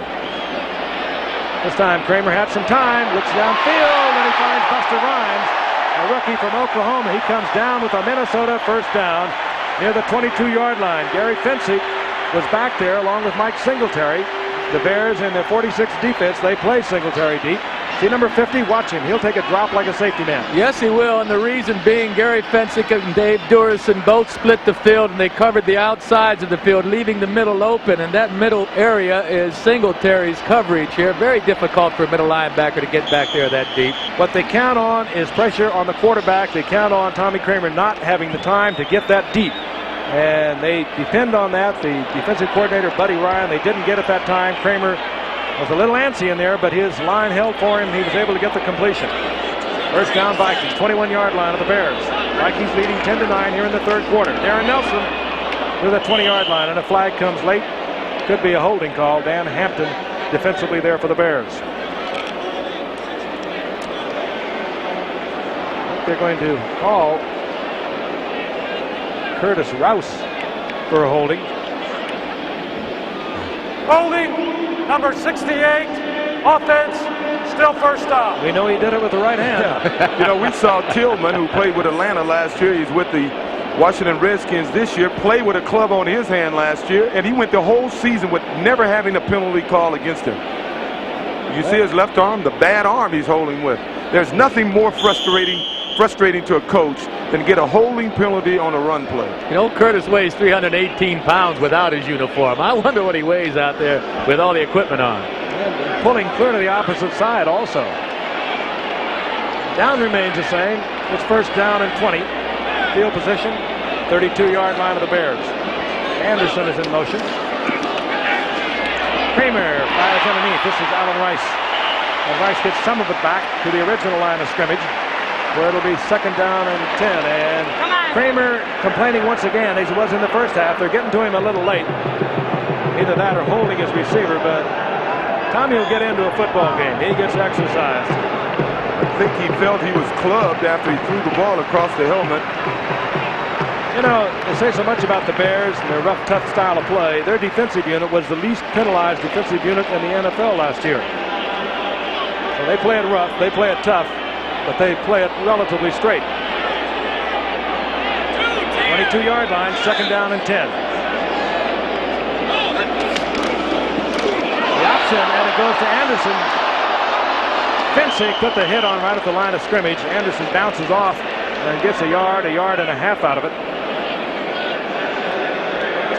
Down the line comes Kramer, and he's free meat right there for Richard Dent.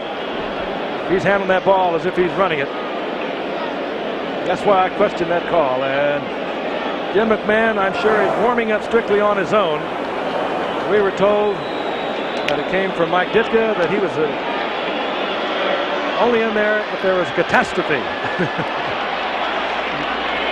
Well, the Bears are trailing 10-9 with 7:50 in the clock moving here in the third quarter. That's not quite catastrophic. Free play. Flags are down. Free shot for Tommy Kramer. Incomplete.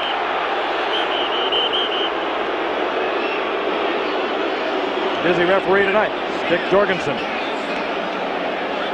Offside Bears. That's what we meant by the free play. Tommy Kramer, of course, read it.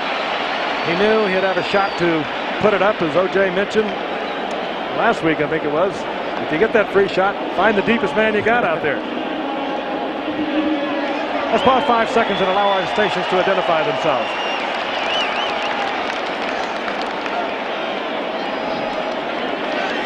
Richard Dent was offside for the Bears.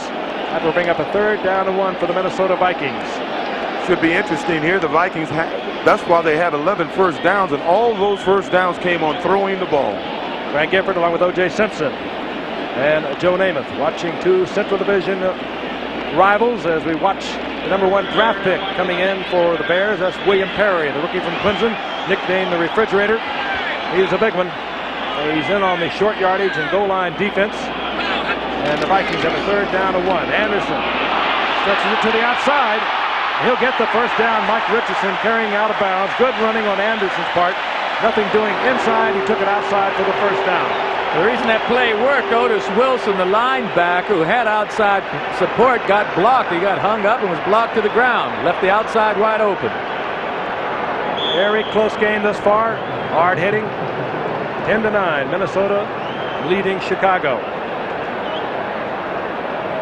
We understand the thunderstorms that they had predicted for the Minnesota specifically the Minneapolis area, have hit. Driving rainstorm outside. But we're in the Metrodome. Temperature nice, around 68.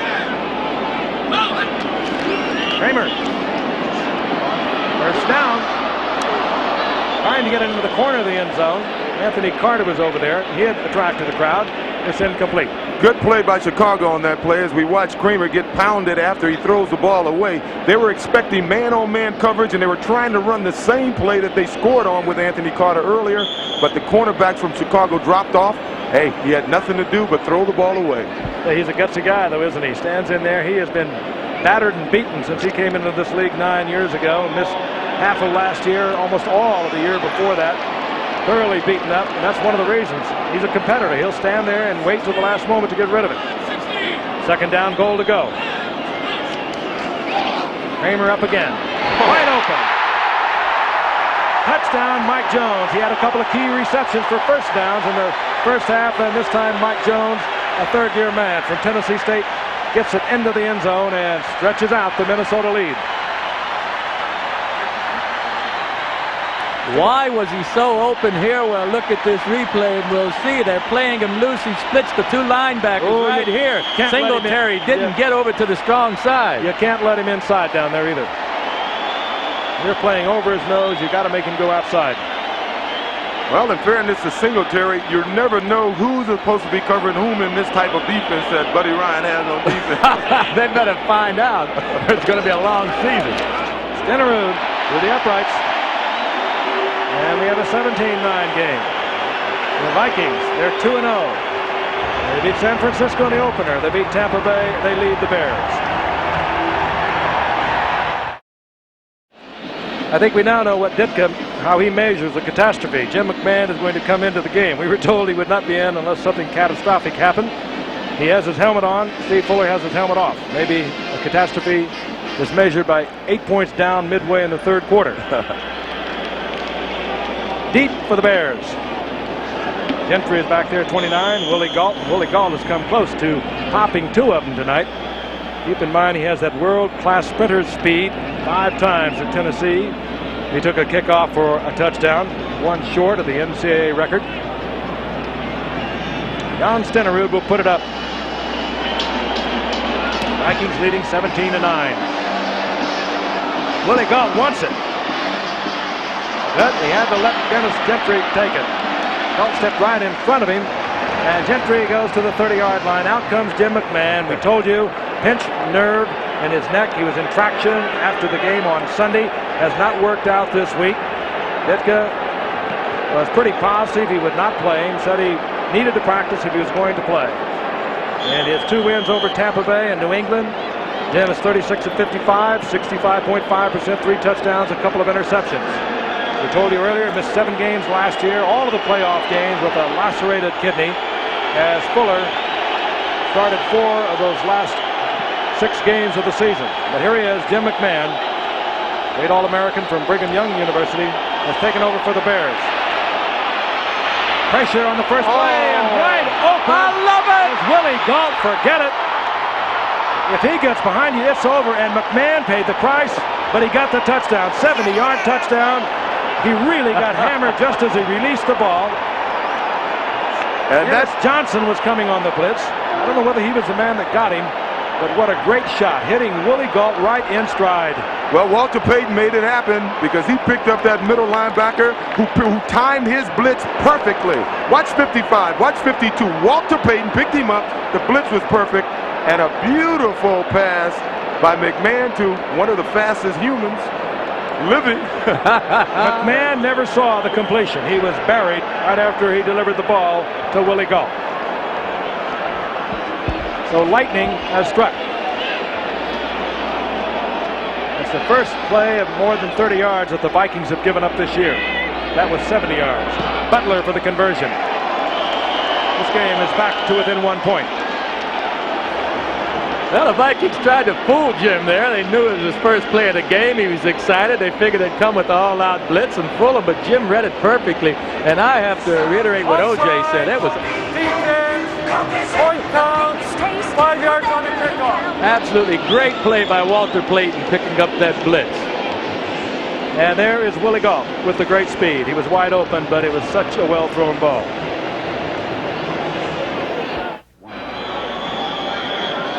Buster Rhymes is back for the Vikings. Kevin Butler will put it in play. 17-16. Minnesota still leading, and a beautiful kick by Butler. And the Minnesota Vikings will have it on the 20-yard line. Here's Joe. Everything went just right for the Bears on that play. It was pretty good defensive philosophy. Quarterback comes in the game. He's cold. He's a little bit nervous, so let's put the pressure on him. Well, it didn't work that time, obviously. Jim McMahon's too smart for it, along with Walter Payton. Walter Payton did a terrific job picking up Dennis Johnson right there. And Willie Gault in a one-on-one situation. Well, we all know by now he's very difficult to keep up with. What a pass by Jim McMahon. Great play, all-around offensive play. Fine play. McMahon held it until he saw Gault clear. He never saw the completion. 70-yard touchdown to Willie Gault. Great effort made possible by an all-around football player, Walter Payton. 1st and 10. The Vikings leading by 1. Kramer, and that ball almost picked off. Mike Richardson had a good shot at it. It's incomplete. It'll be 2nd down and 10. Play like that, I think, has a tendency to even fire up the Bears' defense as well. You know, they have the leader back in there. Talking to McKinnon today in the meeting, he said Jim McMahon just fires up the team when he's in there. He's a heck of a leader, a heck of a competitor, and it looks like he's picked up the defense as well. Willie Gault now having his finest game of his pro career. 5 receptions on the night, 132 yards, the 170-yard touchdown. 7 minutes remaining in the 3rd quarter. It's been that kind of a football game. That's the first big play we've had, but it has been, I promise you, a hard-hitting game. Good defensive play on the part of both clubs. Kramer spinning out of trouble again. And this time fires it up there, gets it to Leo Lewis, who makes a super catch. That is one of the most difficult catches in football, pulling it off your shoestrings. Richard Dent again pressuring Tommy Kramer out of the pocket. First down, Minnesota. If I was Richard Dent, I'd go straight to the official. I don't know how they missed that holding penalty. He's talking to the official now. He beat his man at the line of scrimmage. Kramer was dead meat, and he was grabbed. His jersey was grabbed from behind. First down, 30-yard line.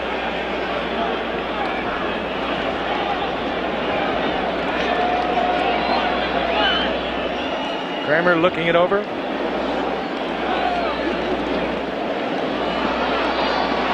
He wanted to go outside to Leo Lewis. He had to finally check it off to Allen Rice. That's incomplete. Minnesota, they have to throw the ball deep now, Joe. These guys are just sitting on those short passes now, and they're just taking shots at the ball when it's released. Well, that last time, Richard Dent and Dan Hampton got their hands up, and that prevented Kramer from throwing it early. But with one-on-one coverage, I'd like to see him go deep, too. Last time Tommy Kramer played against these Bears, he really blew them away 35-7. He had 5 touchdown passes, over 340 yards. That was back in '82. He hasn't played against the Bears since then because of injuries. Kramer looking over 2nd down and 10. This time, nowhere to go. And down goes Kramer inside the 25 at the 24. A loss of 6 yards. It'll be 3rd and extremely long yardage. 3rd down and 16. And I promise you, those 4 down linemen, Dent, Hampton, McMichael, and Hartenstein, will just let it fly. Kramer, which the protection is picked off, however. This is Wilbur Marshall. And Marshall brings it back to the 25-yard line. That time, Kramer had a lot of time. A poorly thrown ball is picked off. I think that's the first time tonight that Minnesota didn't show the patience that they need. They still have a 1-point lead, and I think they should have been a little more patient, try to get a little of it back, punt the ball, and hope that their defense can do the job. They've been doing it all night. Wilbur Marshall did an excellent job of reading it and does a fine job of running with the ball after he caught it. His first career interception, and it gives the Bears the ball inside the 26-yard line of the Minnesota Vikings. 5:33 remaining in the 3rd quarter. Minnesota leading Chicago 17-16. McMahon firing. McKinnon. Touchdown. McMahon has thrown 2 footballs tonight. 2 touchdowns. A 25-yarder there to McKinnon. Earlier, a few moments ago, if you were not with us, a 70-yarder to Willie Gault. This is hard to believe. Does he make things happen, positive things for this offense? Hey, that's a difficult ball to throw, as you well know, Joe. Sliding out to the left, throwing it back across the field. You hang it up there. Speed can get you the interception defensively. That ball hung up there like that, but that was perfectly timed. Kevin Butler for the conversion. And the Bears have retaken the lead.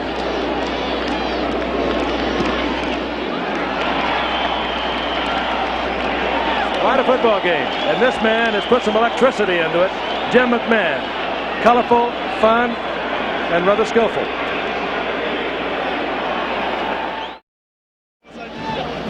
Two passes, 2 touchdowns.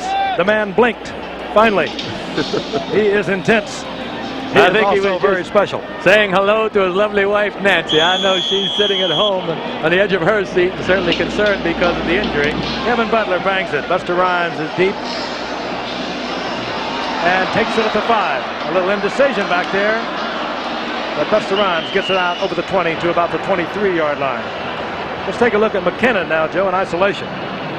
Yes, again, this is a fairly dangerous pass for some people to be throwing, but Jim, with the velocity he can throw the football, knows he can get it to him, and McKinnon just simply outruns Browner. It was an inside-outside coverage by Browner and Best, but neither one of them kept up with him.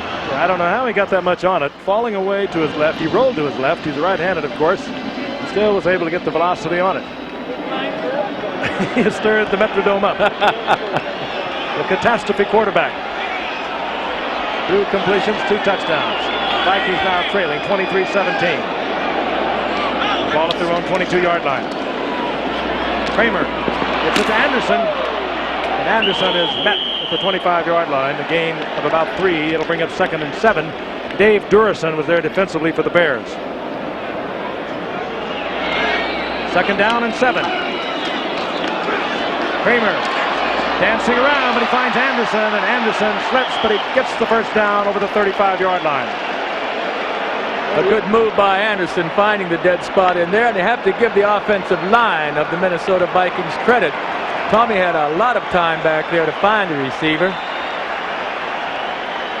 Bud Grant, having returned this year, now in his 18th season, 4 Super Bowls, all of them lost by the Minnesota Vikings, the most recent in '76 against the Oakland Raiders. 11 times in 17 years, Bud Grant won this Central Division. Last year, of course, the Bears won it for the very first time with a 10-6 record. 1st and 10, the Vikings near their 37-yard line. Kramer now 19 of 34, 230 yards, a couple of touchdowns, 2 interceptions as we watch Darren Nelson find a big opening on the right side. Out to the 44-yard line, gain of 7. This is one of the reasons Minnesota should have showed a little more patience on that 3rd and long before. I think that was the first time they panicked somewhat. They've been moving the ball very successfully here in the second half, doing just what they're doing now. A few runs and short passes. The 3rd down and 16 situation that they had on the interceptions, mighty tough to go downfield with those linebackers that deep. One of the few bad passes Kramer has thrown tonight, but it resulted instantly in a Bear touchdown. Anderson gets away from McMichael, but not Dan Hampton. 3rd down and 5. The Minnesota Vikings at their own 43-yard line. 2:24 remaining in the 3rd quarter. Tommy Kramer from the shotgun, but the whistle stopped the play. Yeah, one of those linemen pulled his hand up. False start, number 71. Offense, still 3rd down. Things are getting a little shaky for the Vikings here in the 3rd quarter. The pass that Tommy Kramer had picked off and one that he should not have thrown. And now movement on the line. Toronto, of course, leads the Yankees in the American League by 5 going into today. The Yankees getting drubbed once again by Detroit. Kansas City leads California by 1 game in their battle. That's going into today. And there you see part-time action in baseball in the American League. 3rd down and 10 now for the Vikes. Kramer going in the general direction of Buster Rhymes downfield. Crowd is getting a little antsy with Tommy. He's heard it before. Greg Coleman comes out now. A punter for Minnesota, and Dennis McKinnon drops back for the Bears.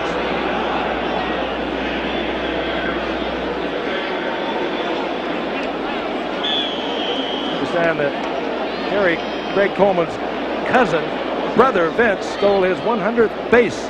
His cousin, rather, stole his 100th base tonight for the Cardinals. Coleman picks it up, drills it low, the kind you can run back. Good coverage by the Vikes. They hold McKinnon short at the 32-yard line, where it'll be 1st and 10. 41-yard punt, 8-yard return, but a flag is down.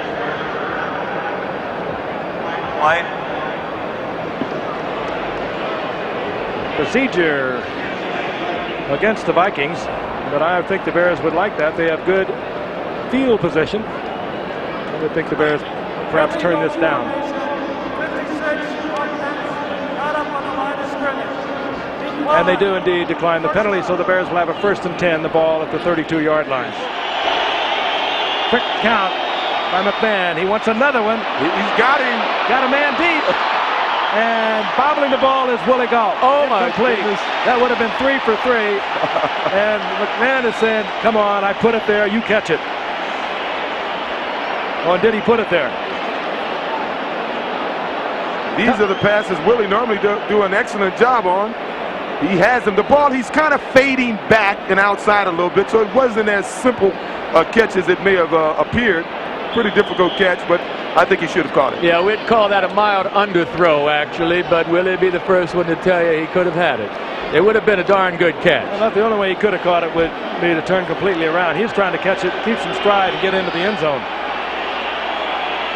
2nd down and 10. Again, quick count by McMahon. Complete to Marjoram. And Marjoram, former Stanford All-American, has 1st down yardage out of the 45-yard line.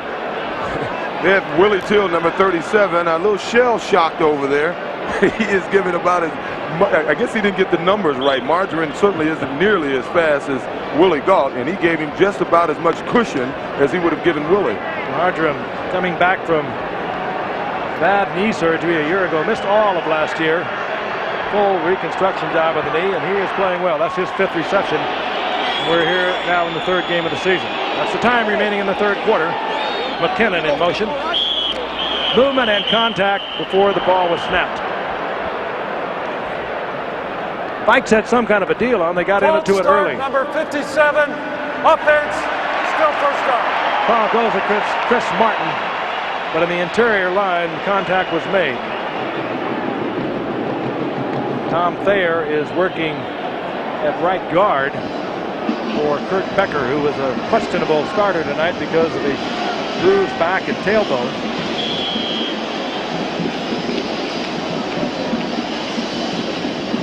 You know, it appears to me that the Bears certainly aren't going to set on this lead, but Tommy Kramer on this Minnesota bunch on the other side, they know they need to get some more points. They're going full throttle offensively.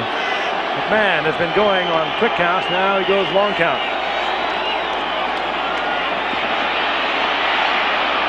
Man, that ball incomplete. Willie Galt does not hold on. Short of the 1st down. It'll be 2nd down and 15. Once again, if you weren't with us earlier, we were told Jim McMahon would not play. He was a catastrophe quarterback. If Fuller went down, we presume Tomczak went down. Fuller struggled through the 1st half. Early in the 3rd quarter, they brought Jim McMahon on. He instantly, on the 1st play, hit Willie Galt for a 70-yard touchdown. They got the ball back a few moments later on an interception. He went right to the air again on his 2nd pass of the game. He hit Dennis McKinnon from 25 yards out. The Bears in the lead 23-17. McMahon stays on, looks down, and out over the Minnesota defense. 2nd down, 15. That's Willie Galt. Galt close to a 1st down. I think he has it. Isaac Holt giving Galt a lot of room, way too much room. I was going to say to Joe, that was a record cushion on a receiver. I tell you, Isaac Holt must have been 15 yards away from Willie Galt. I think we're going to have a measurement. Galt had his eye right on that 1st down marker. I tell you, when you're dealing with a guy who probably would have been a sprinter or perhaps even a hurdler in the '84 Olympics had he not signed a Bears contract, well, you're going to give him a little bit of room. And I believe they growing to respect a great deal Jim McMahon's arm as well. They figure this guy's liable to do anything or try anything out there, so they want to give plenty of room. Galt that much short to the first down.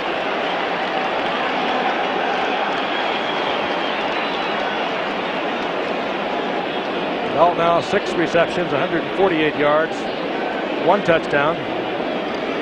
Best of his professional career, which began as a #1 draft pick in 1983.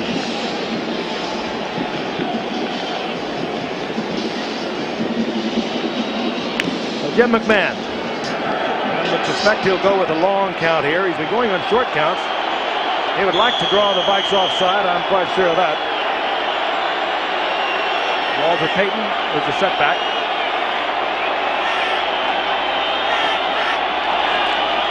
And McMahon, pinched nerve of the neck and all, gets the first down on the sneak over the left side.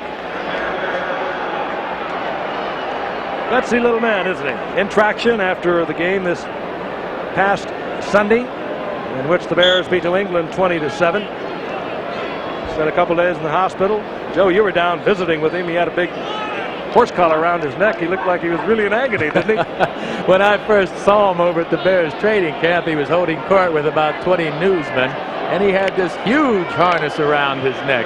Afterwards, when he and I started talking, he said, "Joe, I was just pulling their leg. I just put this on for fun." Well, he almost pulled Ditka's leg too long because Ditka wasn't going to play him tonight because he had not worked out. On first down, this is McMahon again, right open field in front of him. He wants a bundle. Got McKinnon. That is McKinnon, third touchdown pass tonight for McMahon. McKinnon's second, a 43-yard effort, and he is blowing this game away. He makes things happen.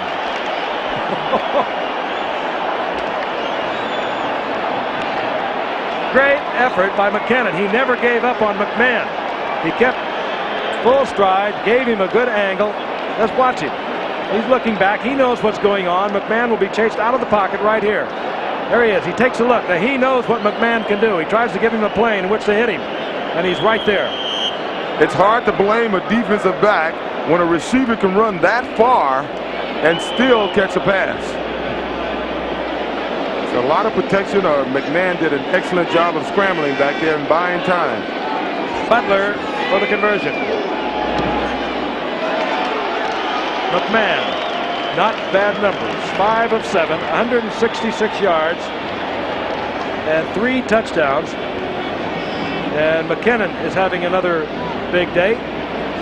Had a touchdown, 2 touchdown passes coming into the game. He has a couple tonight. But McMahon has been outrageous. 43-yard touchdown. He had a 25-yard touchdown. McMahon hit Willie Galt with a 70-yard touchdown.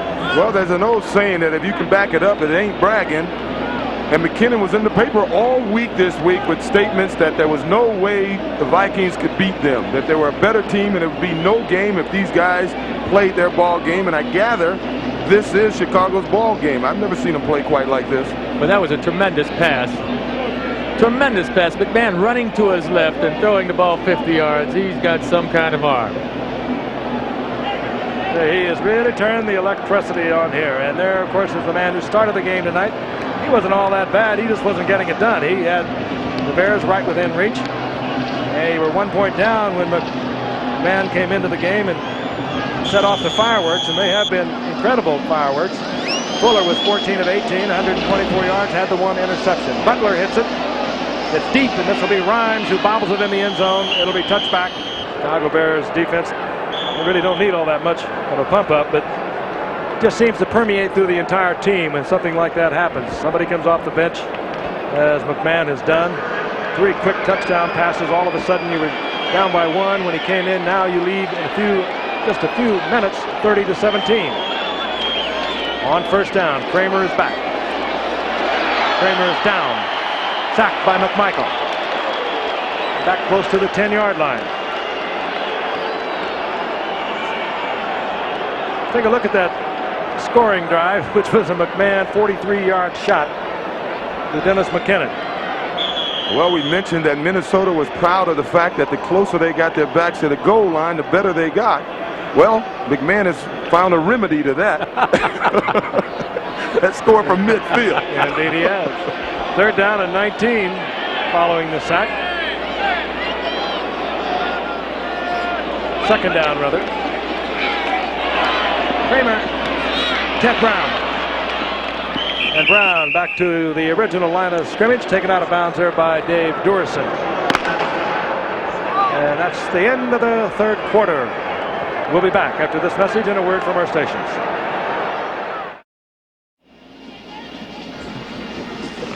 I was going to ask Joe if he ever had back-to-back touchdown passes. He said, I don't remember. Don't stump me. And I said, well, I'll ask OJ. We can't stump him. I can tell you against Baltimore, Joe Ferguson, 2 passes, receptions on my part.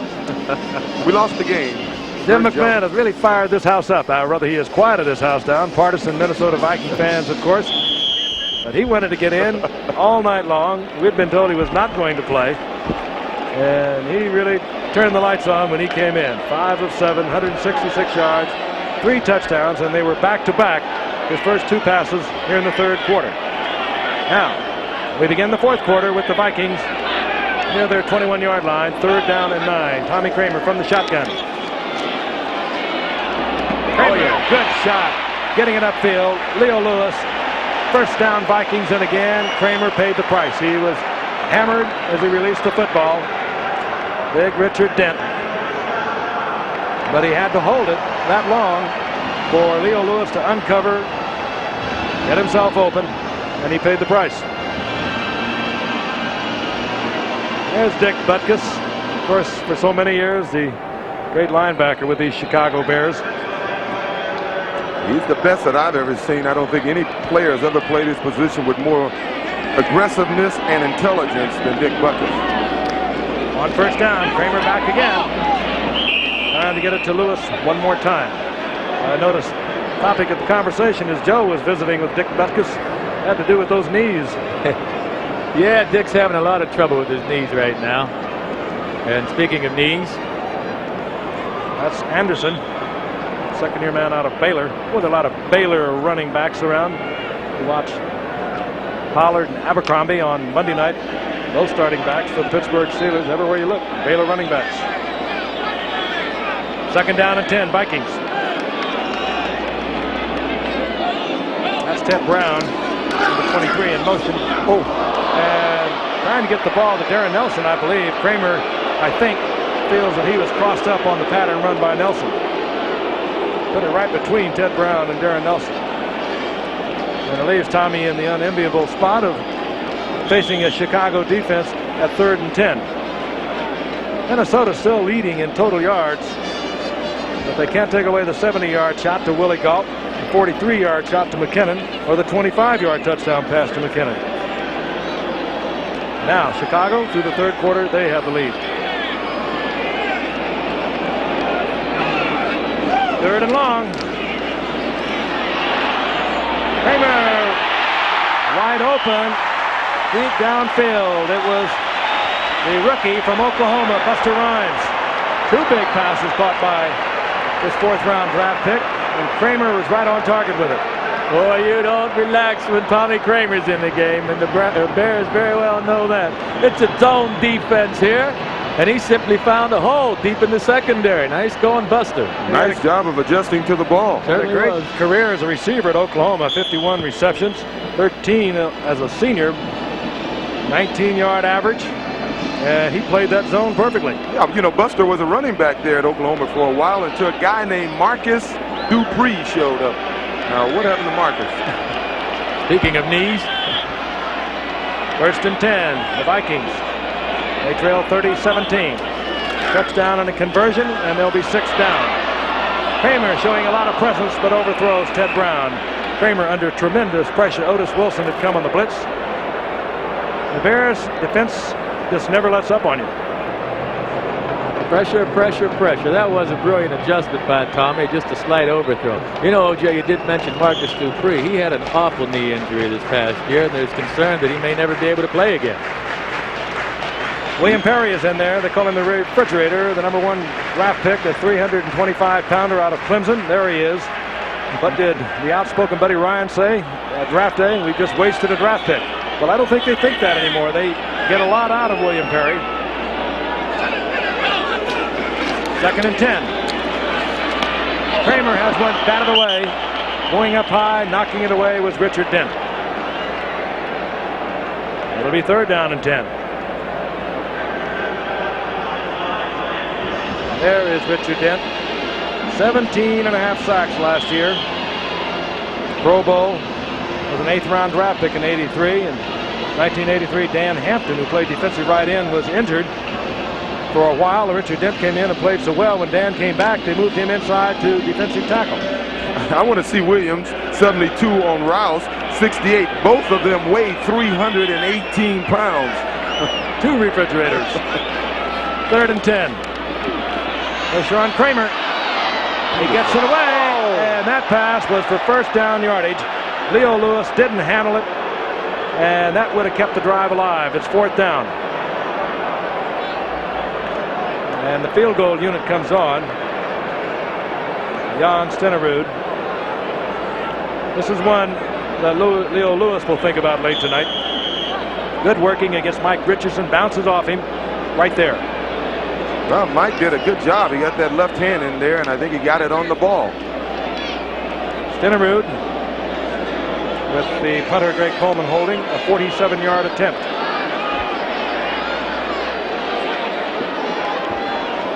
And a bad snap to Coleman. Punt it. And we've heard so many complaints about the carpet here at the Metrodome. You saw Coleman slip that time. It is slippery. But that's the second missed snap on Coleman's side. That ball didn't appear to be a bad snap. We saw him early in the game drop a snap for a punt. Go find the stick'em. Oh, that's illegal, huh? So the Bears will have great field position. We'll look once again. Oh, it's a high snap.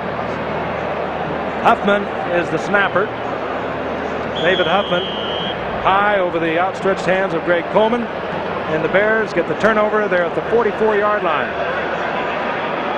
And the Miracle Man comes back out onto the field. Jim McMahon, of course, has already fired 3 touchdown passes. Walter Payton. And Payton, each yard, adds to his NFL record.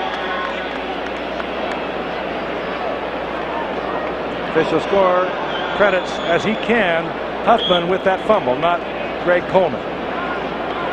I look for the Bears. I look for the Bears now to run the clock a little bit more. They have a pretty good lead, 13 points. I think they'll try and use up some time. They've got the man to do it against the defense that last year was 27th in the league against the rush, and there are only 28 teams. Payton on the night, 50 yards on 12 attempts. He's been quiet since the first quarter. He's playing tonight with some very sore ribs. They may use him now. They work Matsui for the 1st down. He's down close to the 30-yard line. You know, of course, some people would wonder, as much success as Jim has had passing the football, why change things now? It is only a 13-point lead, and you figure 2 touchdowns, you're behind. So Jim McMahon loves to throw the football, and the only way he'll get away from throwing the ball is if his coaches say, Jim, now we want to run the ball. We want to run the clock. You know, there's a great relationship between Ditka and Jim McMahon. Ditka was this kind of a football player himself. He's a character. He is tough. He'd fight you. He'd do anything to win. That's exactly what McMahon is. And Ditka trying to be a head coach with a little discipline. I think, well, it's sort of a love-hate relationship, really. McMahon puts it in the air and fires a shot. Beautiful snap. Catch by McKinnon with another great catch. I'll tell you, that's a tough one to catch. That is much more difficult than that dramatic leaping catch. When you have to go down, scoop it off your shoes, it makes a very difficult reception. And McKinnon came up with it for a bare 1st down at the 13-yard line. We're in the 4th quarter. The Mets have won. Cards have lost. The Mets are 1 out. That race could go right down to the wire. Jim McMahon putting on a show here at the Metrodome. There was movement, I think, on both sides of the line there. False start, number 62, offense, still 1st down. 1st down and 15. Ball near the Vikings 18-yard line. McMahon looks into the end zone and tries to get it to Margarine. Margarine working against Joey Browner, and Joey Browner was right with Margarine all the way. Second down, 15.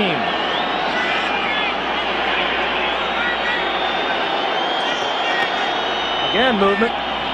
And there was contact made up at the top of your screen. Elshire stepped across the line of scrimmage, and I think he made the contact. Encroachment, number 73, defense. Well, that will equal it out. So we're back to the original line of scrimmage are the Chicago Bears. Inside the 13-yard line, second down and 10. 10:32 remaining in the game. Both teams trying to stretch their 1985 season start to 3-0. McKinnon in motion. Again, there was movement, and flags are down. Contact made before that ball was snapped.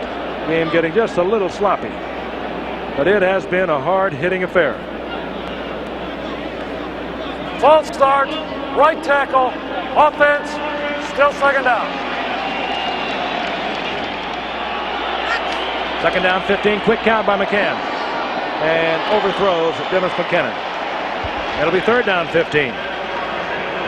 Speaking of that game, there's one question I wanted to ask Dickerson is, when I was holding out, that was the first year Walter Payton sort of came on his own. He was leading the league in rushing most of the year, and I was a defending champ. And the one thing I did every Monday, I picked up the paper to see where Walter was because I wanted to catch him. Did you catch him? Oh, I caught him in the last game of the season. Walter got hurt, and I was able to catch him. I couldn't believe that. I did that game, O.J., and I remember 1976. You came in on Sunday. We were there on Monday, and they stuck you in there, and they worked you. Well, he won't have to read the paper. You'll see Kurt Warner across the field from him. Of course, James Wilder has 279 yards. Third and 15, ball batted away. Going up there to get it was Doug Martin. It'll bring up fourth down, and we'll see the place kicker.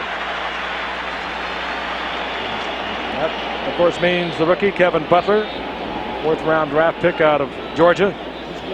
And it's the first time McMahon has not got it into the end zone.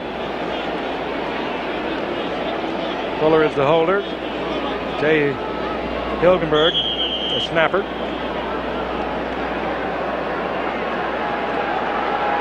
.33-yard attempt. 35-yard attempt, rather. Kevin Butler. No, he hooks it to the left. And the Vikings will get it back. Down 30-17 with 10:18 remaining.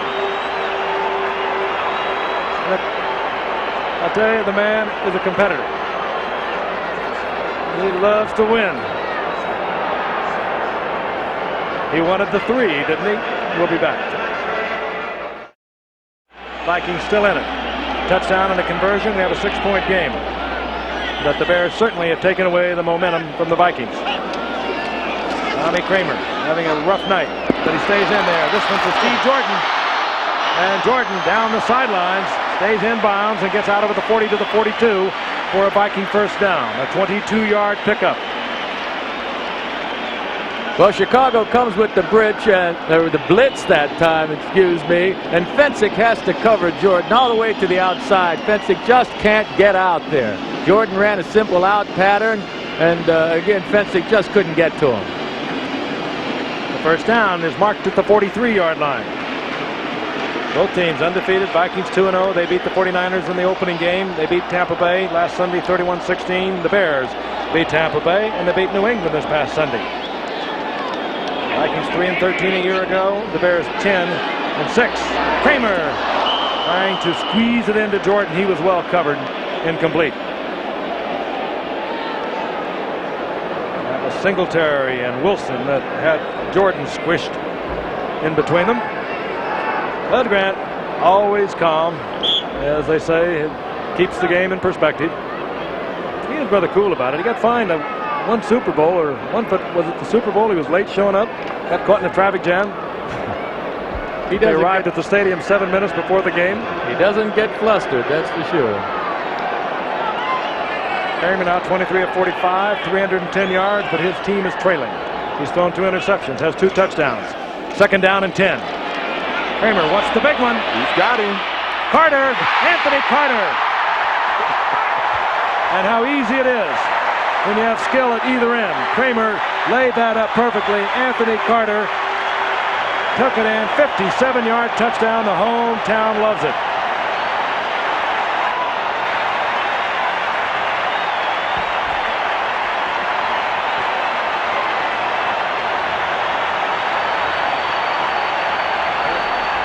You can well understand why they were willing to give a second-round draft pick and a top linebacker in sin line to the Dolphins for the rights to this man. Oakland waived him a couple of weeks ago of the USFL. This is his second touchdown of the night. A beautifully thrown ball, Joe, and he took it in stride. Anthony Carter. It was on the money, and if anyone ever had any questions about Anthony Carter's speed, I think they just found out the man can run. I know he isn't. He just looks so fragile out there. 5'11", 162 pounds. There's Stenerud with flags all over the field. Puts it through the uprights. 30 Vikings. Holding, and Stenerud will have to do it again. And this is a very important conversion. There's Anthony Carter. I mentioned 3 years, starting out with Michigan, then Michigan, of course, becoming Oakland this past season. Offense, one more try. This past season, 70 receptions for Anthony Carter, over 1,300 yards, 14 touchdowns, and he just moved right into the NFL season at the conclusion of the USFL year. That was Malarkey, by the way, of the Vikings, who was called on that penalty. So Stenerud will have to put it in from 30 yards out. This conversion, if good, will mean we have a 6-point game. That snap, but Greg Coleman got it up, and Stenerud gets it through. 30-24. We'll be back.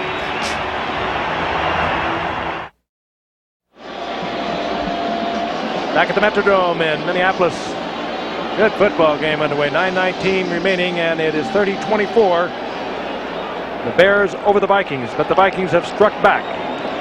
Touchdown pass for Tommy Kramer, 57 yards to Anthony Carter, and we have a 6-point ball game.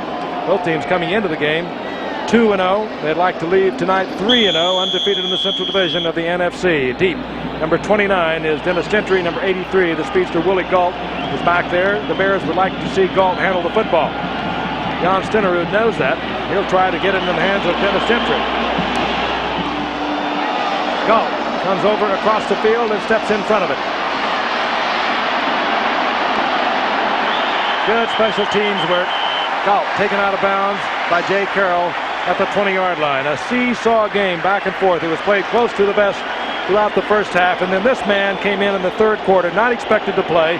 Pinched nerve in the neck, back spasm throughout the week. Tracked him in the hospital after the game this past Sunday against New England. Mike Ditka said he would not play unless there was a catastrophe. Well, there was an 8-point difference. The Bears down by 8 points. Early in the third quarter, they put him in. 2 consecutive passes went for touchdowns. A 70-yarder, first of all, to Willie Galt, and then a 25-yard pass to McKinnon. And the crowd is stirred up here in the Metrodome.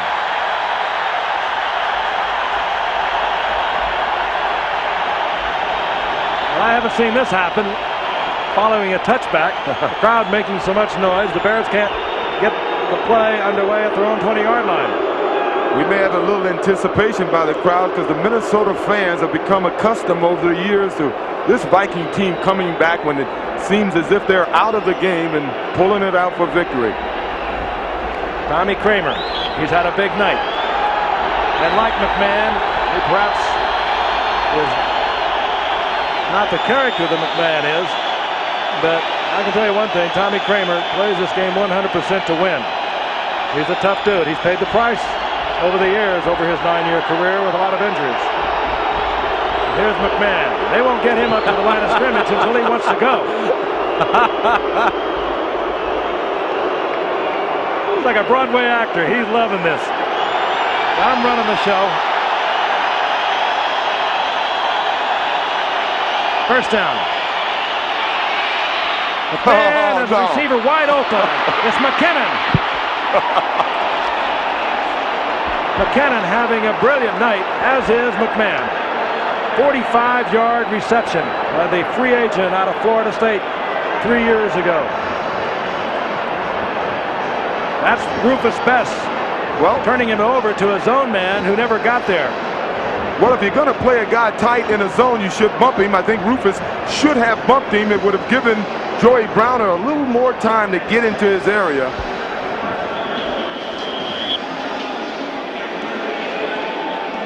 First down, the Bears. Inside the 35-yard line. Clock ticking away. Inside 8 minutes and 40 seconds.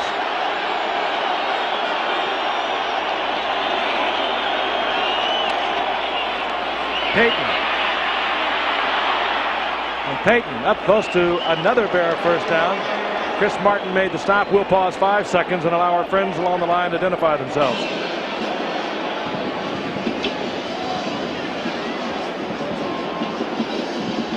The Metrodome, 186 feet high to the floor below, and it's seen a lot of action tonight. Two Central Division opponents, the Bears and the Minnesota Vikings.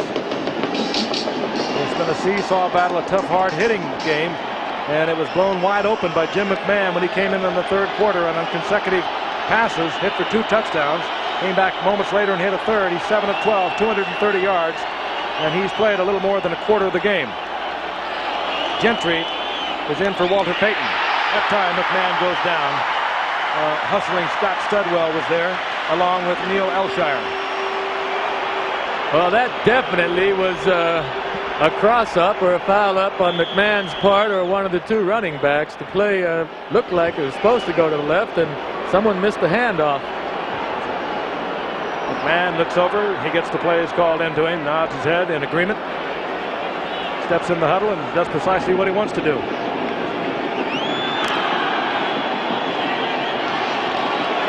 There was a loss of a couple of yards. His third and a long 2 for the first.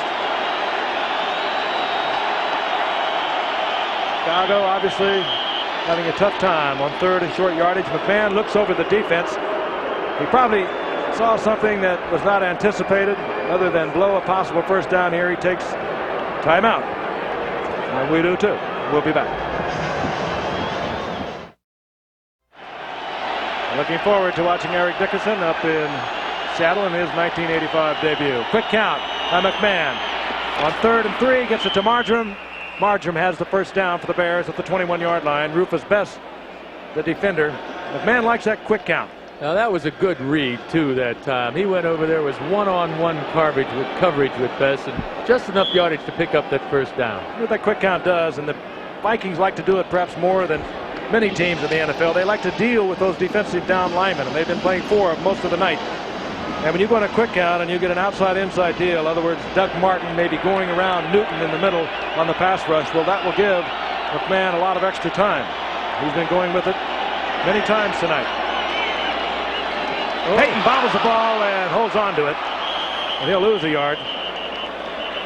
Flag is down. 6:55 remaining in the game.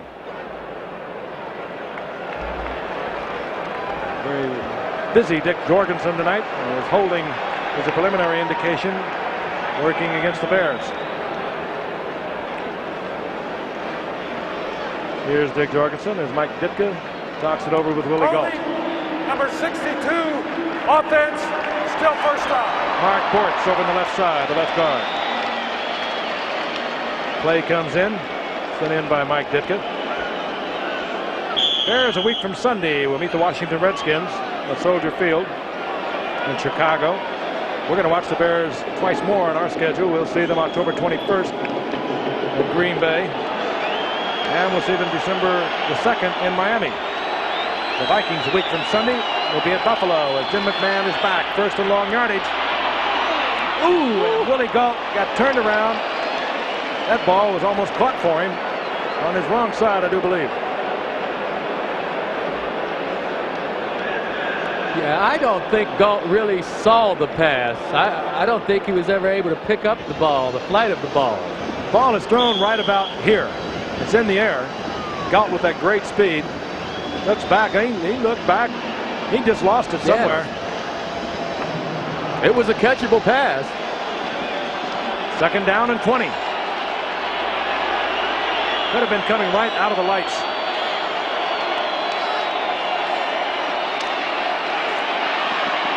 Man, I'll tell you, he is really stoked up. He tried to force that one in. Carl Lee was the defender back there.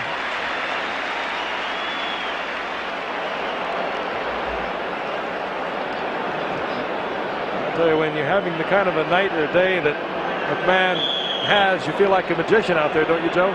Oh, sure. You feel like you can get anything in there.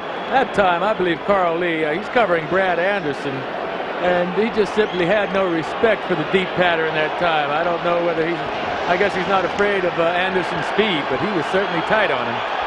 I would think they would be thinking, Mike Ditka should be thinking, get it in a little closer. We've got a 3rd and 20, but let's get 10 more and give our field goal kicker a better opportunity. They're only 6 ahead. They like to stretch it. He's got a lot of running. McMahon is thinking the same thing. He's thinking 1st down. He is looking for 1st down. He doesn't get it, but he gets inside the 15 to about the 13. It's going to make things far easier for the field goal kicker, Kevin Butler, and here he comes.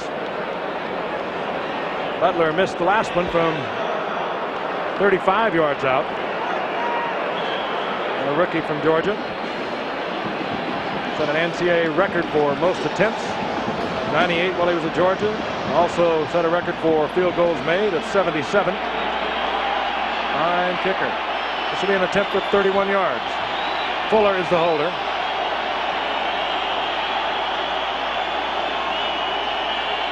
Hilgenberg on the snap.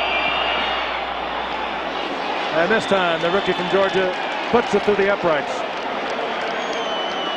4 field goals tonight for Kevin Butler. And the one missed from 35 yards out. And now the Bears can breathe a little more easily. 5:35 remaining, and they now have a 9-point lead. That bad snap by Huff on that field goal attempt by Minnesota is beginning to loom bigger and bigger.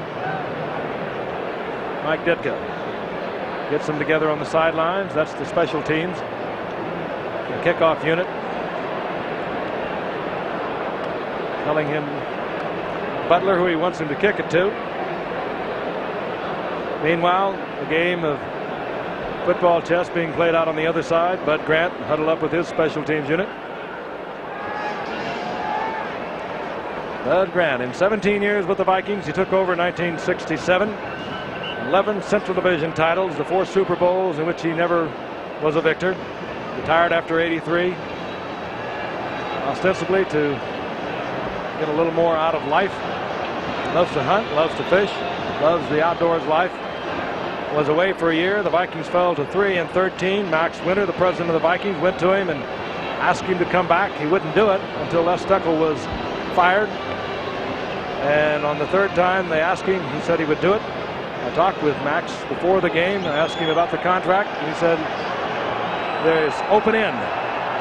The reports are in the neighborhood of $500,000 a year. Open end meaning lifetime, really, for Bud Grant. Buster Rhymes is back. Well, Frank, those are very impressive statistics considering he blew a first kickoff. Sure is. A rookie from Oklahoma. Oh, Buster Rhymes. oh, Another good return. Great effort on the part of Buster Rhymes. George Rhymes, a 4th-round draft pick. And the Vikings are at the 43-yard line of the Bears. 57-yard return. Those figures were impressive before he ran it back. They are much more impressive now. some guys just have the knack. They can see the whole field. He accelerates at the right time. He has a good feel for the field. He cuts back against all of the flow. Got some very nice blocks. Minnesota has always been one of your finer special teams. Buster Rhymes is earning his salary tonight. Ball at the 43-yard line. First down. That's Leo Lewis, the top of your screen. The speedster Anthony Carter split to the right. Kramer wants Carter. And good defensive play on the part of Mike Richardson against Anthony Carter.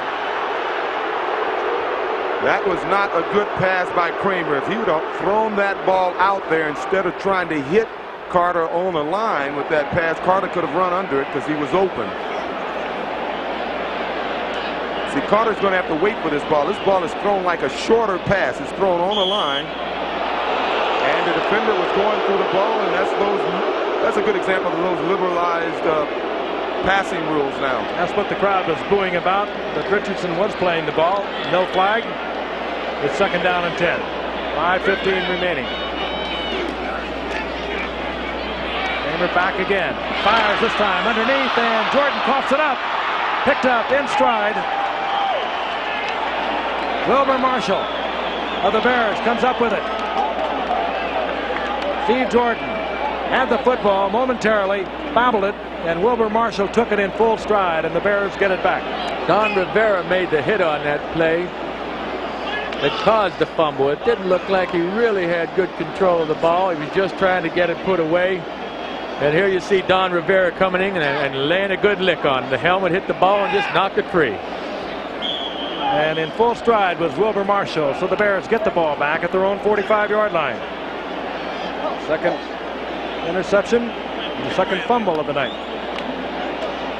There is Marshall, second-year man out of Florida. In that lineup because of the holdout on the part of linebacker Al Harris.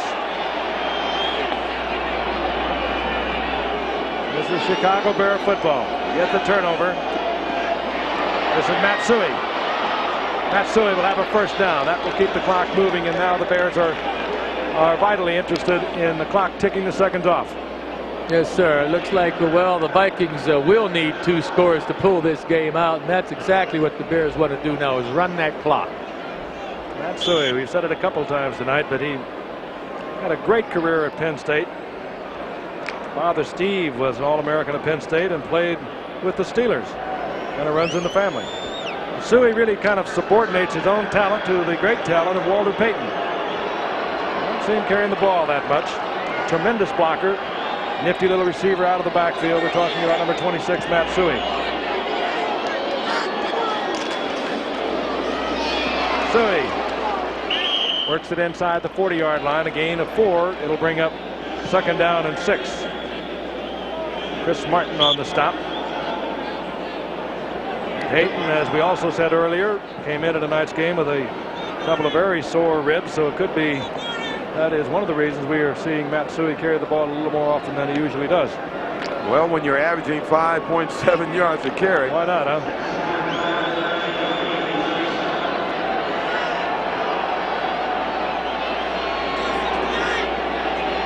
Second down and 6.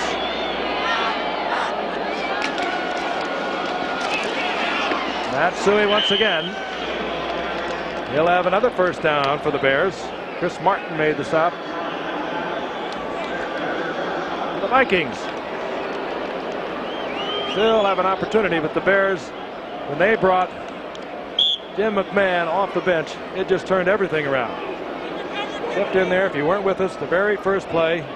He never even saw the completion as he was buried, but he stepped back and on his very first attempt and went 70 yards to Willie Gault. The next time he put the ball in the air, he went 25 yards to Dennis McKinnon, and has really sparked this Bears football team both offensively and defensively. Really giving the Bears defense a lift. Walter Payton inside the 30-yard line, held for 3. Second down and 7. And OJ, I know they don't bring him out of many ball games, but he's a little bit hurt coming into this one. What do you think about him staying on like this? Well, up until now that we're about 2.5 minutes to go in the game, I think I'd take Walter off the field at this point. I don't know that Walter would go off the field at this point, knowing him. Walter. I mentioned he's made a mini career out of the Vikings at the very top of this show. The most yards he's ever gained against one team has been the Vikings, and nearly 2,000 of his 13,000 plus have been made against the Vikings in 19 previous games. Matsui for a couple. It'll be third down and 6. But Walter Payton has had to step back tonight as Jim McMahon has moved out front and center with some brilliant heroics coming in the third quarter. 2-minute warning. We'll be right back. And the man who brings up the Bears is totally responsible, Jim McMahon. He really sparked this football team in the third quarter. Vikings Thinking blitz. Payton over the right side. Down he goes. Martin was there along with Doug Martin for the stop. It'll be 4th down, and we should see Kevin Butler once again. He's already kicked 4 for tonight.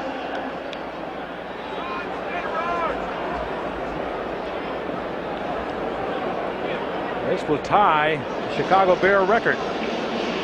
The rookie from Georgia, taken in a 4th round pick, Roger LeClaire and Mac Percival, have 5 field goals for the Bears over their long and storied history. Kevin Butler looking to tie a Bear record, an attempt of 45 yards.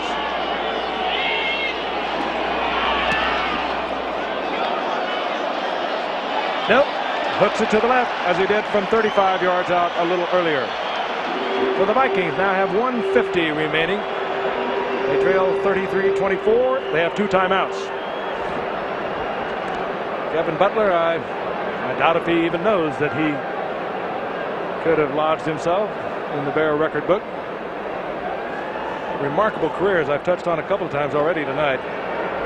He had a 60-yarder against Clemson last year, so we know he has the distance.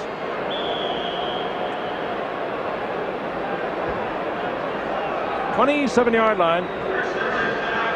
Vikings have it 1st and 10. They trail by 9.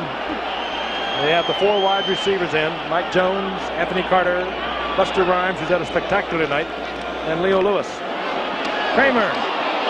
And this is when the Bears really pinned their ears back. That was Otis Wilson coming on the blitz. He was there. Richard Dent was there. And the loss is all the way back to the 19-yard line. Otis has been relatively quiet tonight. I haven't called his number myself very often. First time I've seen him get in on a tackle, really. Seconds ticking away. Tommy Kramer from the shotgun. 2nd down, long yardage. That time Kramer did get the time, throwing deep, trying to get it to Leo Lewis. Almost picked off. Durison had a shot at it and couldn't handle it. Stops the clock with 1:34 and brings up 3rd down and 18.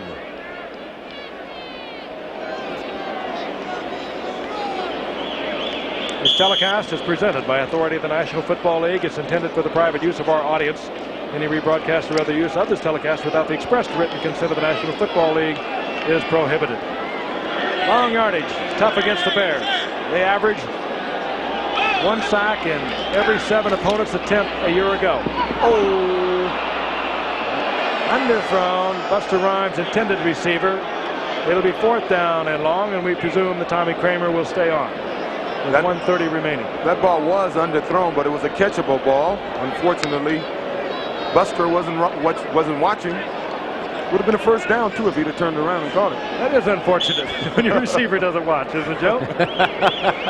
Yeah, you say, we're going to have a little talk about this later on. Buster Rhymes has had a spectacular night. He's made a couple of great catches, and he's been tremendous running back kickoffs. 4th down. Bears bring 3 in a deep prevent. Oh, wide open, and stepping out of bounds with the 1st down is Leo Lewis out near the 40-yard line, and sometimes that prevent can, you just want to stuff it, really. Now, the most important thing for the Bears right now, I know what their defensive thinking is. They do not want to allow a man to get behind him. Absolutely, go ahead and catch everything in front of me. It's so frustrating to watch sometimes. You do so well with your ordinary defense, and then you drop into something special, into the half, into the game, and just like that, Leo Lewis gets the 1st down.